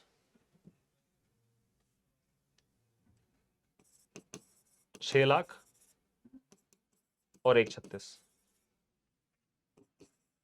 ये हो गई मशीनरी और ये हो गया फर्नीचर एंड फिटिंग्स।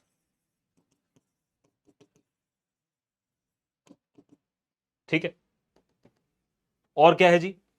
इसके बाद आता है परचेजेस, वेजेस, पावर फ्यूल, ये सब ट्रेडिंग अकाउंट के आइटम्स हैं। अच्छा, परचेजेस जब क्वेश्चन के अंदर आ जाए तो ध्यान से देख लेना, परचेज रिटर्न तो नहीं है, क्योंकि परचेज रिटर्न माइनस भी करना होता है, तो ना आगे है परचेज रिटर्न ना पीछे है। ठीक है, तो purchases, wages, power fuel, factory lightning सब डायरेक्ट एक्सपेंसेस हैं, इधर आ जाएंगे ट्रेडिंग अकाउंट के अंदर।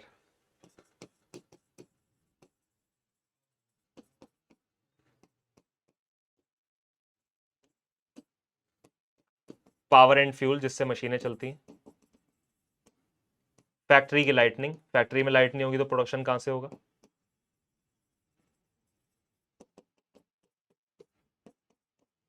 हाँ जी बेटा, 15, 10, 3 और 20,000।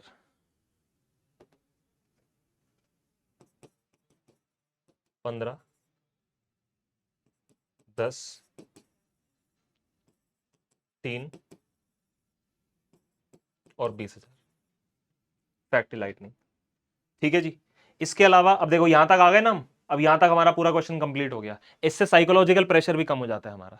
ठीक है, अब वन शॉट वीडियो में तो हम बहुत ज्यादा चीजें नहीं बता सकते हम, अदरवाइज हम हमारे जो मेन बैचेस होते हैं, जो हमारे पेड बैचेस होते हैं, जो हमारी ऐप पर होते हैं, पीडब्ल्यू की ऐप पर, उसमें हम बताते हैं बच्चों को और भी कई तरह के ऐसे पैंतरे जिससे एग्जाम कम समय में जल्दी कैसे कंप्लीट कर लेना है, और भी बहुत सारी ट्रिक्स होती हैं, तो बहुत मजा आता है। बट सिर्फ ऐसा ही नहीं है कि सिर्फ पेड वाले बच्चों को ही हम प्यार करते हैं, जो जो हमारी जनरल ऑडियंस है, जो हमें यूट्यूब पर आकर देखती है, उनसे भी हमारा हमारा बहुत प्यार है, तो उनके लिए भी हम जो है वन शॉट वीडियोस वगैरह निकालते रहते हैं। अब सैलरीज हो गया, डिस्काउंट अलाउड हो गया, ये हमारे एक्सपेंसेस है लेकिन इनडायरेक्ट एक्सपेंसेस है। तो सैलरीज और डिस्काउंट अलाउड कहां लिखना है? प्रॉफिट एंड लॉस अकाउंट के अंदर। Salaries, discount allowed. Sir line क्यों छोड़ दी? भाई मुझे ट्रेडिंग अकाउंट का रिजल्ट नहीं पता ना। ट्रेडिंग अकाउंट का रिजल्ट अगर ग्रॉस लॉस आया तो उसे यहां शिफ्ट करना पड़ सकता है ना, इसलिए एक लाइन छोड़ दी मैंने। Smart work. हाँ जी सर, सैलरी और डिस्काउंट अलाउड कितना है? 7 लाख और 50,000।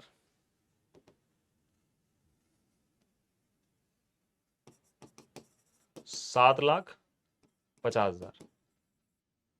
उसके अलावा एक खर्चा और नीचे था, एडवर्टाइजिंग। ये देखो दिखा देता हूं, सबसे नीचे लास्ट, 5 लाख रुपए। और एक इनडायरेक्ट इनकम भी है, डिस्काउंट रिसीव्ड, 30,000 रुपए। तो खैर 5 लाख रुपए का खर्चा इधर आ गया ये। अब एक इनकम भी तो है आपकी, 30,000 रुपए, वो यहां लिखेंगे हम। सर ये कौन सी इनकम है? सर डिस्काउंट अलाउ करा, मतलब हमने डिस्काउंट दिया खर्चा, और डिस्काउंट मिला तो इनकम, तो इधर आ जाएगा डिस्काउंट रिसीव्ड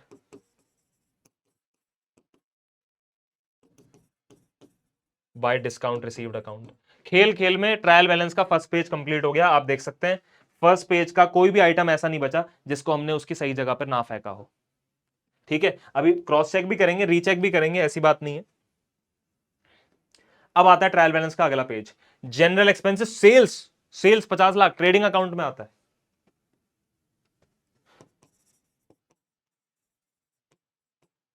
₹50 लाख।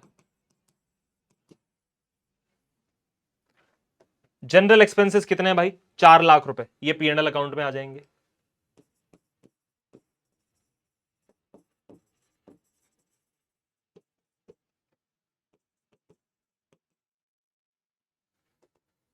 इसके बाद सेल लिख दी। डेटर और क्रेडिटर, ये इनडायरेक्ट डायरेक्ट एक्सपेंसेस ये सब नहीं है, एक एसेट है एक लाइबिलिटी है। डेटर क्रेडिटर है 11 और 6, 20।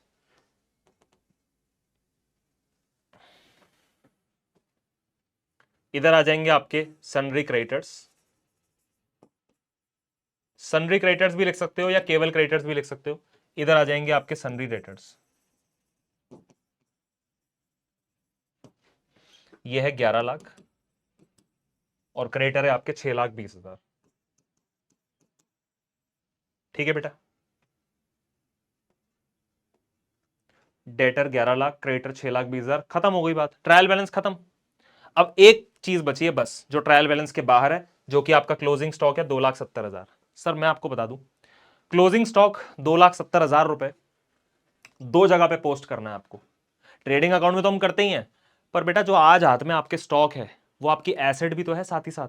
तो क्लोजिंग स्टॉक हमारी एसेट भी है, तो बैलेंस शीट में भी पोस्ट होगा। ट्रायल बैलेंस के बाहर जो आइटम्स गिवन होते हैं वो एडजस्टमेंट आइटम्स होते हैं, और उनका हमेशा डुअल इफेक्ट होता है, ये आप अगले चैप्टर में भी पढ़ोगे। तो फिलहाल के लिए क्लोजिंग स्टॉक कितना है भाई, 2,70,000 रुपए। एक तो ये इधर आ जाएगा बाय क्लोजिंग स्टॉक,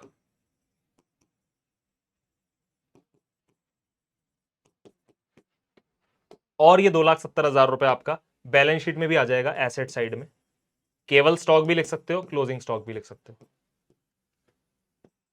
2,70,000, क्वेश्चन खत्म हो गया। क्वेश्चन खत्म हो गया मालिक।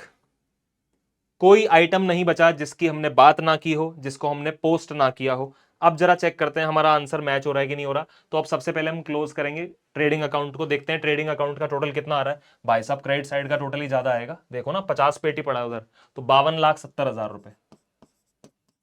52,70,000 में से आपको ये सब माइनस करना है। ठीक है जी, कितना है इसका, 52,70,000 में से आपको ये सब माइनस करना है। इधर ओपनिंग स्टॉक 20,00,000, फिर 15,00,000। ये ओपनिंग स्टॉक बेटा 20,00,000 रुपए नहीं है, ये क्वेश्चन मुझे याद है। तो ये ओपनिंग स्टॉक 20,00,000 रुपए तो नहीं है। यहां पर 20,00,000 रुपए का ओपनिंग स्टॉक और 10,00,000 रुपए का कैश एट बैंक, और फिर 15 और 10 और फिर 7 ये भी है ना जी। उसके बाद 11 और 4, तो उस हिसाब से टोटल मैच नहीं करेगा। तो इसमें दो चीजें मिसप्रिंट है, एक ओपनिंग स्टॉक और एक कैश एट बैंक। इसमें एक एक जीरो फालतू लगा दिया है हमारे एडिटर ने, तो ये जो है एक जीरो फालतू है इसमें, ओपनिंग स्टॉक के अंदर भी, और एक कैश एट बैंक के अंदर भी एक जीरो फालतू है। ठीक है भाई, तो ये 20,00,000 और 10,00,000 की जगह 2,00,000 और 1,00,000 रुपए की फिगर्स हैं। ठीक है ना। और अगर आप चेक करोगे ना, तो देखो ट्रायल बैलेंस है, डेबिट साइड और क्रेडिट साइड मैच होनी चाहिए, डेबिट बैलेंसेस और क्रेडिट बैलेंसेस। आप अब इस वाली एक्चुअल फिगर के साथ मैच करोगे डेबिट और क्रेडिट, तो दोनों साइड्स का टोटल आपका आ जाएगा 66,50,000 रुपीज। तो वो मिसप्रिंट था। तो बहरहाल अब अगर मैं अपने ट्रेडिंग अकाउंट में जाकर इसको ठीक करता हूं, तो मेरा ओपनिंग स्टॉक कितना बन जाएगा, 20,00,000 की जगह 2,00,000। इसको ठीक कर लो यार। ठीक है, ये बन जाएगा 20,00,000 की जगह 2,00,000। 2,00,000 रुपए का ओपनिंग स्टॉक, और कैश एट बैंक भी फालतू है तो उसको भी जाके ठीक कर लेता हूं, कहीं बाद में जाके दिक्कत दे वो। ये 10,00,000 नहीं है, ये 1,00,000 रुपए है सिर्फ। ठीक है जी, कैश एट बैंक हो जाएगा आपका 1,00,000 रुपए, 44,000 रुपीज आपका कैश इन हैंड। ठीक है भाई, चलो अपने ट्रेडिंग अकाउंट को क्लोज करते हैं। तो 52,70,000 में से आपको ये सब माइनस करना है। इसका टोटल कितना आ रहा है, 3 और 2 तो बन गया 5, और 15 और 5 20 और 10 30,20,000। 30,00,000 माइनस करोगे तो आएगा 22,70, और माइनस 20 22,50। 22,50,000 रुपए का ग्रॉस प्रॉफिट बन रहा है। किस नाम से लिखेंगे जी उसको, to gross profit carried down 22,50,000 रुपए, है ना जी। इसी के साथ आपकी डेबिट साइड का टोटल भी उतना ही हो गया है, 52,70,000 रुपीज। क्लियर बच्चे, देखें जरा आंसर, ये रहा भाई, ग्रॉस प्रॉफिट आ गया 22,50,000। अब नेट प्रॉफिट आना चाहिए 6,30,000, आइए उसको भी चेक करते हैं। तो सबसे पहले तो ग्रॉस प्रॉफिट को शिफ्ट करना है प्रॉफिट एंड लॉस अकाउंट में, इधर किस नाम से, by gross profit, by gross profit brought down, BD के नाम से। ग्रॉस प्रॉफिट अभी अभी हमने निकाला 22,50,000। ठीक है बेटा, 22,50,000 रुपए आपका बन गया ग्रॉस प्रॉफिट, जो कि हमने शिफ्ट कर दिया। अब आपको, अब देखा ये वाली लाइन अगर छोड़ी तो काम आई ना ग्रॉस प्रॉफिट लिखने के लिए।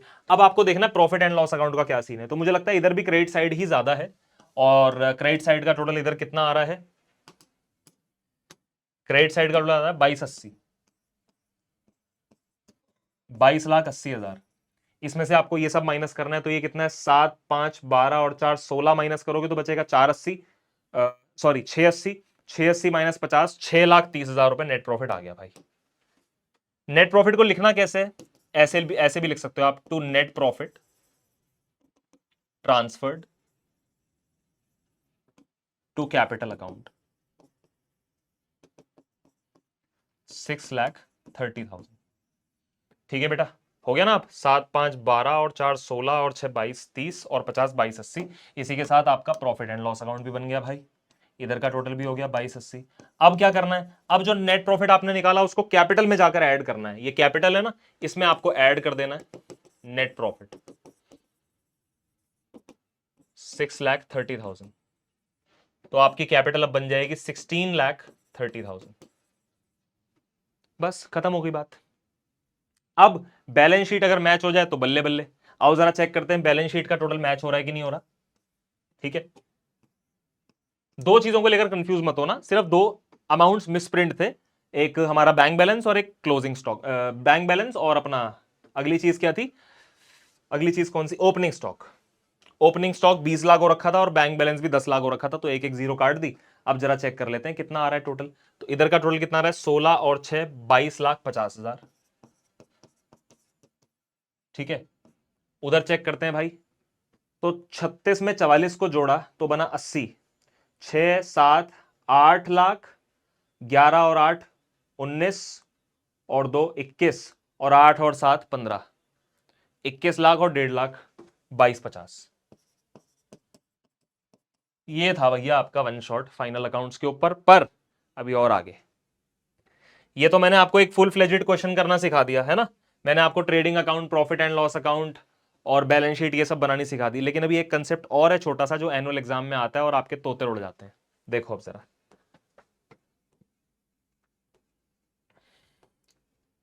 अब जो अगला कंसेप्ट है उसको हम बोलते हैं ऑपरेटिंग प्रॉफिट। अब ये ऑपरेटिंग प्रॉफिट क्या बला है, हमने तो सीधा ग्रॉस प्रॉफिट के बाद नेट प्रॉफिट निकालना सीखा है, तो ऑपरेटिंग प्रॉफिट क्या चीज है। आओ देखो जरा बेटा, असल में आपके पास ना नेट प्रॉफिट तक पहुंचने के दो रास्ते होते हैं। एक रास्ता जो आप फॉलो करते हो, कौन सा रास्ता फॉलो करते हो, आओ देखो जरा। सबसे पहले आप नेट सेल्स में से सीओजीएस को माइनस करते हो तो आ जाता है ग्रॉस प्रॉफिट। फिर ग्रॉस प्रॉफिट में से आप माइनस करते हो इनडायरेक्ट एक्सपेंसेस, प्लस करते हो इनडायरेक्ट इनकम्स, तो आ जाता है नेट प्रॉफिट। तो ग्रॉस प्रॉफिट से नेट प्रॉफिट तक ऐसे ही पहुंचते हो ना आप। ग्रॉस प्रॉफिट निकालते हो पहले ये सब करके, फिर उसमें से माइनस करते हो इनडायरेक्ट एक्सपेंसेस, प्लस करते हो इनडायरेक्ट इनकम्स, जो काम प्रॉफिट एंड लॉस अकाउंट में होता है, और फिर आप पहुंच जाते हो नेट प्रॉफिट तक। लेकिन अगर नेट प्रॉफिट तक पहुंचने का दूसरा रास्ता बताऊं तो आओ जरा सिखाता हूं। देखो बेटा, असल में हमारे जो एक्सपेंसेस होते हैं, एक्सपेंसेस का एक क्लासिफिकेशन तो आपने सीख लिया, डायरेक्ट एक्सपेंसेस और इनडायरेक्ट एक्सपेंसेस। लेकिन एक दूसरा क्लासिफिकेशन भी है, ओवरऑल एक्सपेंसेस जितने भी आपके पूरे साल में, मैं कहता हूं 100 खर्चे हुए, उसको क्लासिफाई करने का पहला तरीका है कि फैक्ट्री और ऑफिस दोनों को अलग कर दो, डायरेक्ट एक्सपेंसेस और इनडायरेक्ट एक्सपेंसेस। दूसरा तरीका क्या है, दूसरा तरीका है एक्सपेंसेस दो तरह के हो जाएंगे, ऑपरेटिंग एक्सपेंसेस और non operating expenses. Operating expenses और non operating expenses. Operating expenses वो जो हमारे मेन बिजनेस, हमारे कोर बिजनेस ऑपरेशन से जुड़े हुए एक्सपेंसेस हैं। जैसे वेजेस को आप कह देते हो डायरेक्ट एक्सपेंस, सैलरीज को आप कह देते हो इनडायरेक्ट एक्सपेंस। लेकिन क्या सैलरी पे करना जरूरी नहीं है, हम अपनी कोर एक्टिविटीज के लिए ही तो सैलरीज पे कर रहे हैं। सैलरी हम जिस इंसान को पे कर रहे हैं, शायद वो अकाउंटेंट हो सकता है, क्लर्क हो सकता है, बस वो फैक्ट्री में माल नहीं बना रहा, तो क्या ये लोग जरूरी नहीं है क्या, है तो हमारे मेन बिजनेस ऑपरेशन से जुड़ा हुआ ही ना। क्या आपका सिर्फ बिजनेस ऑपरेशन प्रोडक्शन थोड़ी होता है, सेल्स भी तो इंपॉर्टेंट है, एचआर भी तो इंपॉर्टेंट है, अकाउंटिंग फाइनेंस भी तो इंपॉर्टेंट है। तो अब हम कहते हैं कि यार डायरेक्ट और इनडायरेक्ट में क्लासिफाई नहीं करेंगे, हम देखेंगे मेन बिजनेस ऑपरेशन से जुड़ा हुआ खर्चा है या नहीं है, तो मतलब ऑपरेटिंग एक्सपेंस। और उसके अलावा अगर कोई खर्चा करना पड़ रहा है, जैसे लॉस बाय फायर हो गया, या चोरी हो गई, या कहीं से लोन ले रखा है, लोन पे ब्याज देना पड़ रहा है, ये फिर हमारे मेन बिजनेस ऑपरेशंस नहीं है, तो ये नॉन ऑपरेटिंग एक्सपेंसेस हो गए। तो ऑपरेटिंग एक्सपेंसेस को और आसान कर दूं आपके लिए, सर ऑपरेटिंग एक्सपेंसेस के अंदर आते हैं सारे के सारे डायरेक्ट एक्सपेंसेस। ले भैया, ये ले, ऑपरेटिंग एक्सपेंसेस के अंदर आते हैं सारे के सारे डायरेक्ट एक्सपेंसेस। खत्म ही हो गई बात। अब अगर सारे डायरेक्ट एक्सपेंसेस यहां आते हैं तो सारे इनडायरेक्ट यहां आ जाएंगे क्या, इतना आसान थोड़ी है। फिर तो मैं सीधा ही नहीं कह देता कि डायरेक्ट वालों को ऑपरेटिंग कहते हैं, इनडायरेक्ट को नॉन ऑपरेटिंग कहते हैं, ऐसा नहीं है। ऑपरेटिंग एक्सपेंसेस के अंदर डायरेक्ट एक्सपेंसेस सारे आते हैं 100%, और कुछ अदर ऑपरेटिंग एक्सपेंसेस भी आते हैं। तो बस आपको मेरे साथ क्या सीखना है, अदर ऑपरेटिंग एक्सपेंसेस। भाई ऑपरेटिंग एक्सपेंसेस के अंदर डायरेक्ट एक्सपेंसेस तो सारे ही आ जाएंगे, ये अदर ऑपरेटिंग एक्सपेंसेस क्या चीज है ये आपको मेरे साथ सीखनी है। अच्छा, अगर आपने डायरेक्ट एक्सपेंसेस सारे ले लिए, फिर कुछ और ऑपरेटिंग एक्सपेंसेस भी ले लिए, तो बन गया ऑपरेटिंग एक्सपेंसेस टोटल, और इसके अलावा जो बच गए वो कौन होते हैं? Non operating expenses. तो नॉन ऑपरेटिंग एक्सपेंसेस डायरेक्ट में से तो हो नहीं सकते, यानी इनडायरेक्ट में से ही कुछ होते हैं। इनडायरेक्ट में से कुछ बन जाते हैं ये, और इनडायरेक्ट में से जो फिर भी बच गए वो सब नॉन ऑपरेटिंग एक्सपेंसेस होते हैं। आइए बात करते हैं अदर ऑपरेटिंग एक्सपेंसेस के ऊपर। ऑपरेटिंग एक्सपेंसेस में क्योंकि डायरेक्ट तो सारे ही आते हैं, फिर ये अदर ऑपरेटिंग एक्सपेंसेस कौन से होते हैं? बहुत इंपॉर्टेंट टॉपिक है और बहुत सारी वीडियोस आपको नहीं मिलेंगी इस टॉपिक पे। सुनिएगा जरा। सबसे पहला हेड होता है इसका office and administration expenses. Office and administration expenses ये ऑपरेटिंग के अंदर आते हैं। दूसरा selling and distribution expenses,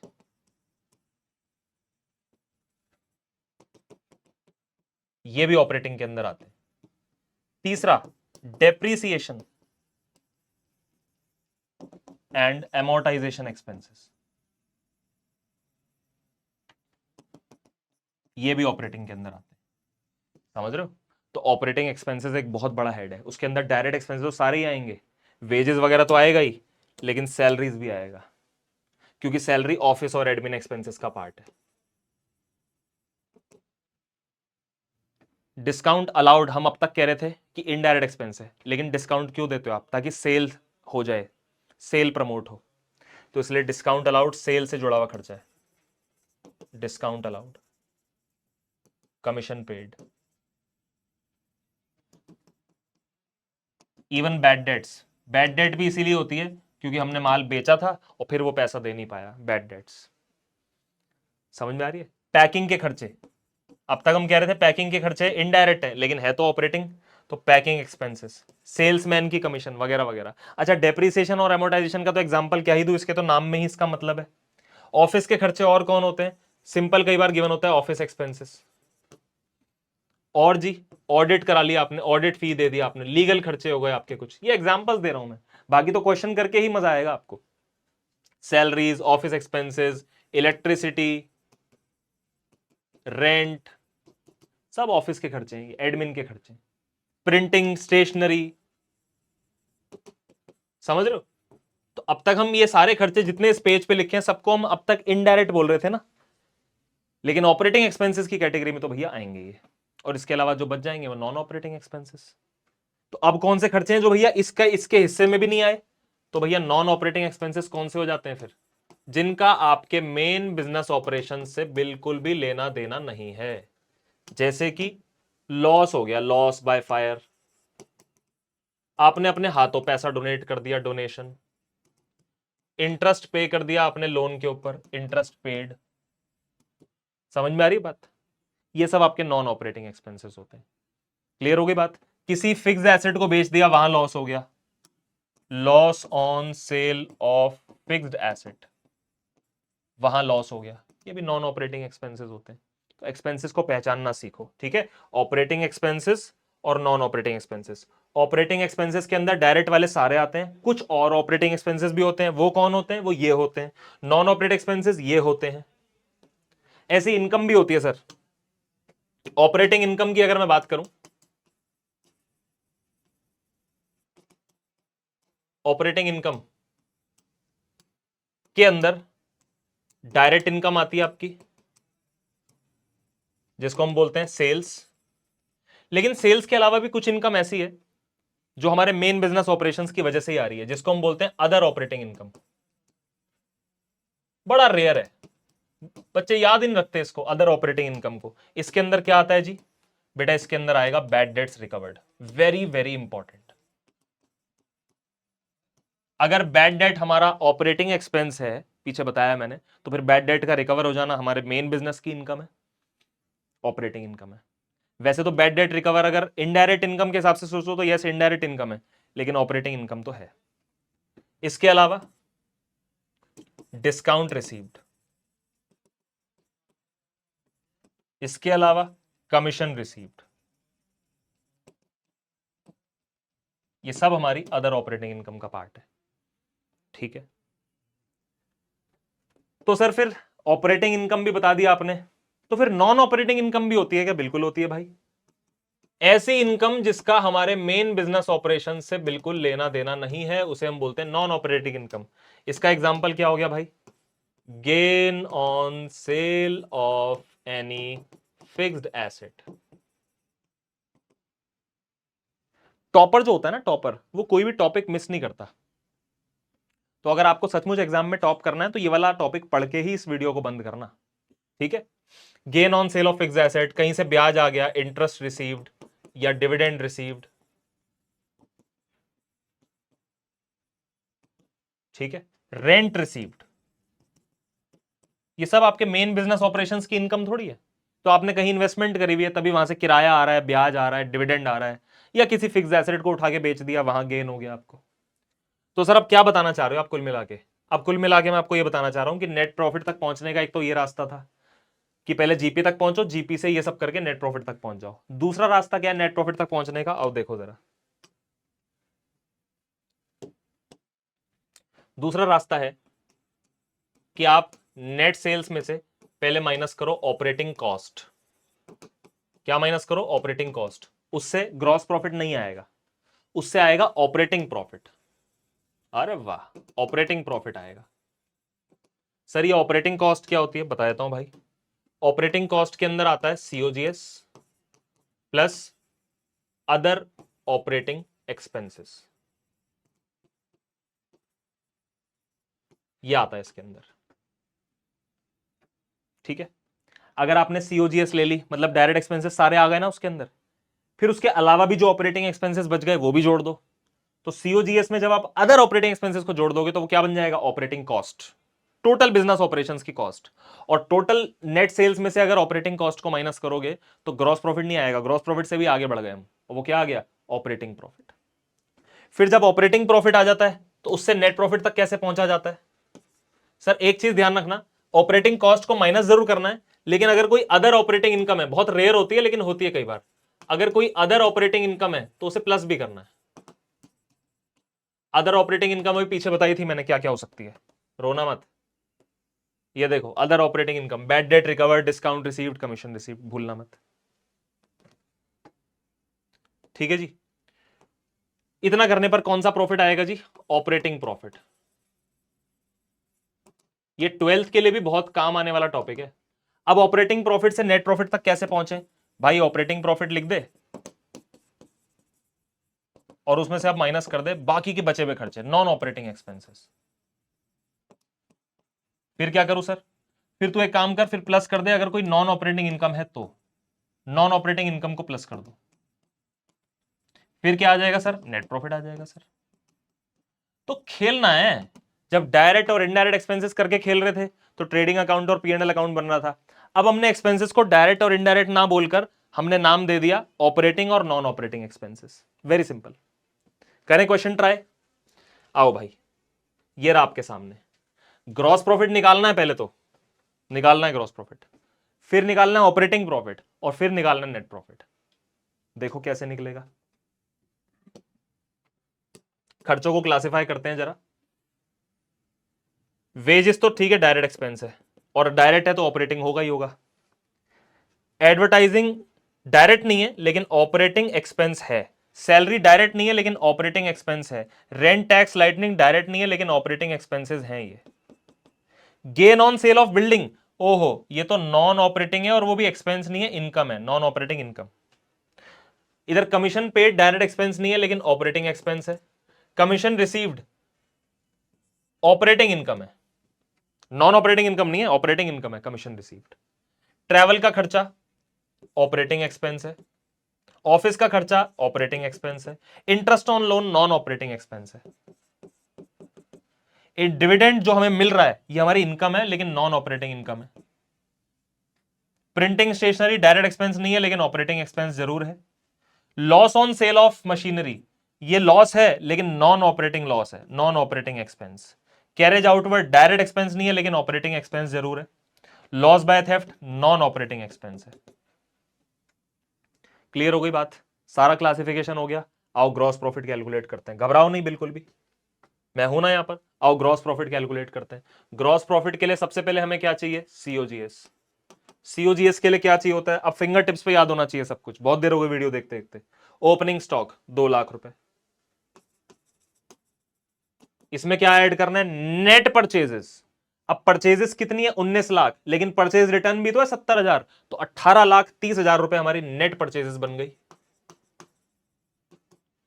opening stock हो गया, नेट परचेज हो गई। अब हमें लेने डायरेक्ट एक्सपेंसेस। डायरेक्ट एक्सपेंसेस में क्या है भाई? वेजेस के अलावा कुछ भी नहीं है। वेजेस ले लो 80,000 रुपए। इसमें से क्या माइनस करना है भाई? क्लोजिंग स्टॉक, जो कि कितना है नीचे? 2.5 लाख रुपए। तो 2 से 2 कैंसिल, 18, 30, 80 में से 50 गया तो 30, 18, 30 और 30, 1860। क्रॉस चेक करो फटाफट से, यही आ रहा है। 18, 30 और 30 हो गया 1860, और 5, 50,000 और 2, 2.5 लाख, यस 1860। अब जीपी कैसे आएगा? नेट सेल्स में से सीओजीएस को माइनस करना है। सेल्स का है ये रही, लेकिन सेल रिटर्न भी है, तो नेट सेल कितनी बनेगी? 25 माइनस 1, 24। 24 लाख रुपए की नेट सेल्स है, और उसमें से माइनस करना है 18,60,000 रुपए।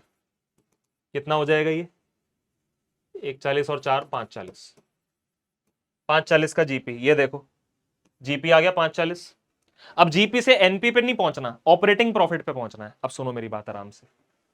सर ग्रॉस प्रॉफिट कैलकुलेशन तक के सिलसिले में आपने सीओजीएस को तो माइनस कर ही दिया, तो ऑपरेटिंग कॉस्ट जो होती है टोटल, उसमें क्या क्या आता है? इधर देखो, इधर देखो, इधर देखो। ऑपरेटिंग कॉस्ट जो होती है टोटल आपकी, यानी ऑपरेटिंग एक्सपेंसेस जो होते हैं टोटल आपके, एक सेकेंड जस्ट। अगर मुझे ऑपरेटिंग प्रॉफिट निकालना है तो मुझे नेट सेल में से ऑपरेटिंग कॉस्ट को माइनस करना है। पर बेटा नेट सेल में से मैं सीओजीएस को तो माइनस कर ही चुका हूं, ग्रॉस प्रॉफिट तक पहुंच चुका हूं मैं। अब मुझे खाली अदर ऑपरेटिंग एक्सपेंस माइनस करने हैं और अदर ऑपरेटिंग इनकम प्लस करनी है। तो कहने का मतलब है कि जीपी से अगर आपको ऑपरेटिंग प्रॉफिट पे पहुंचना है तो कैसे पहुंचेंगे? जीपी में अगर आप जोड़ दो अदर ऑपरेटिंग इनकम,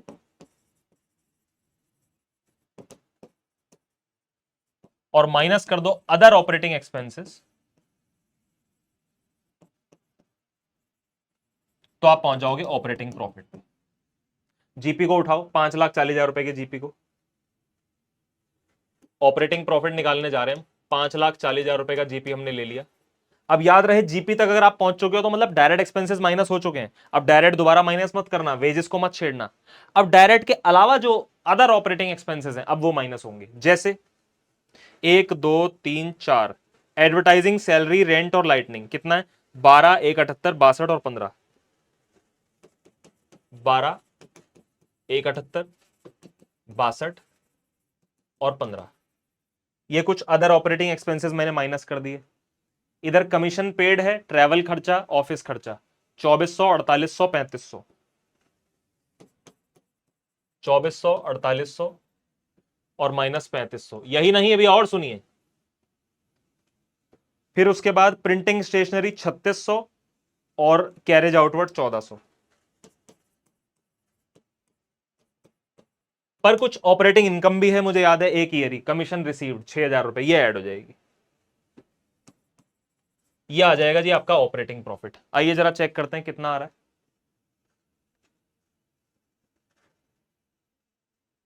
हाँ जी दोस्तों, कितना आ रहा है जी ये? 5,40,000 माइनस 12, 1, 78, 62, 15, 2400, 4800, 3500, 3600, 1400 और प्लस में 6,000। ऑपरेटिंग प्रॉफिट गिवन नहीं है, बहरहाल ऑपरेटिंग प्रॉफिट आ रहा है 2,63,300।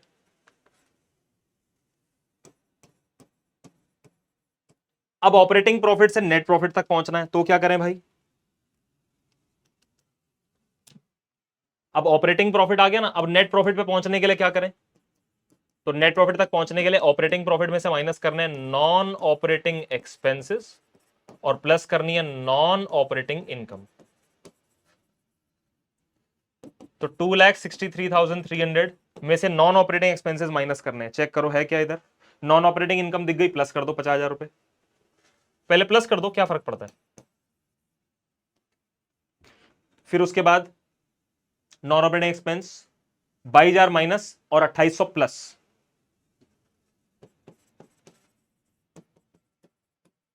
फिर उसके बाद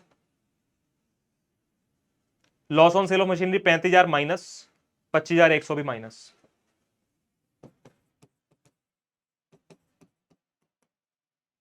चेक करते हैं भाई कितना आ रहा है।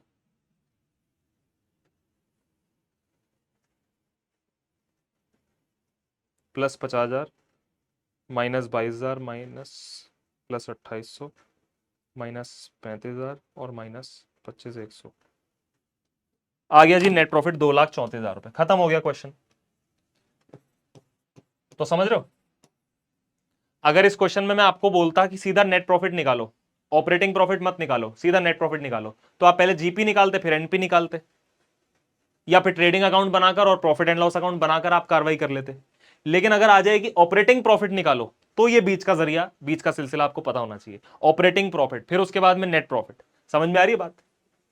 तो ये है सर आज का टॉपिक प्यारा सा। इसी के साथ हमारा ये सेशन खत्म होता है। मैंने आपको बताया फाइनल अकाउंट्स विदाउट एडजस्टमेंट्स। तो एक समराइज्ड तरीके से मैंने आपको वन शॉट वीडियो के अंदर पढ़ाया ये chapter, financial statements without adjustments, और else we can also say financial statements of sole proprietorship.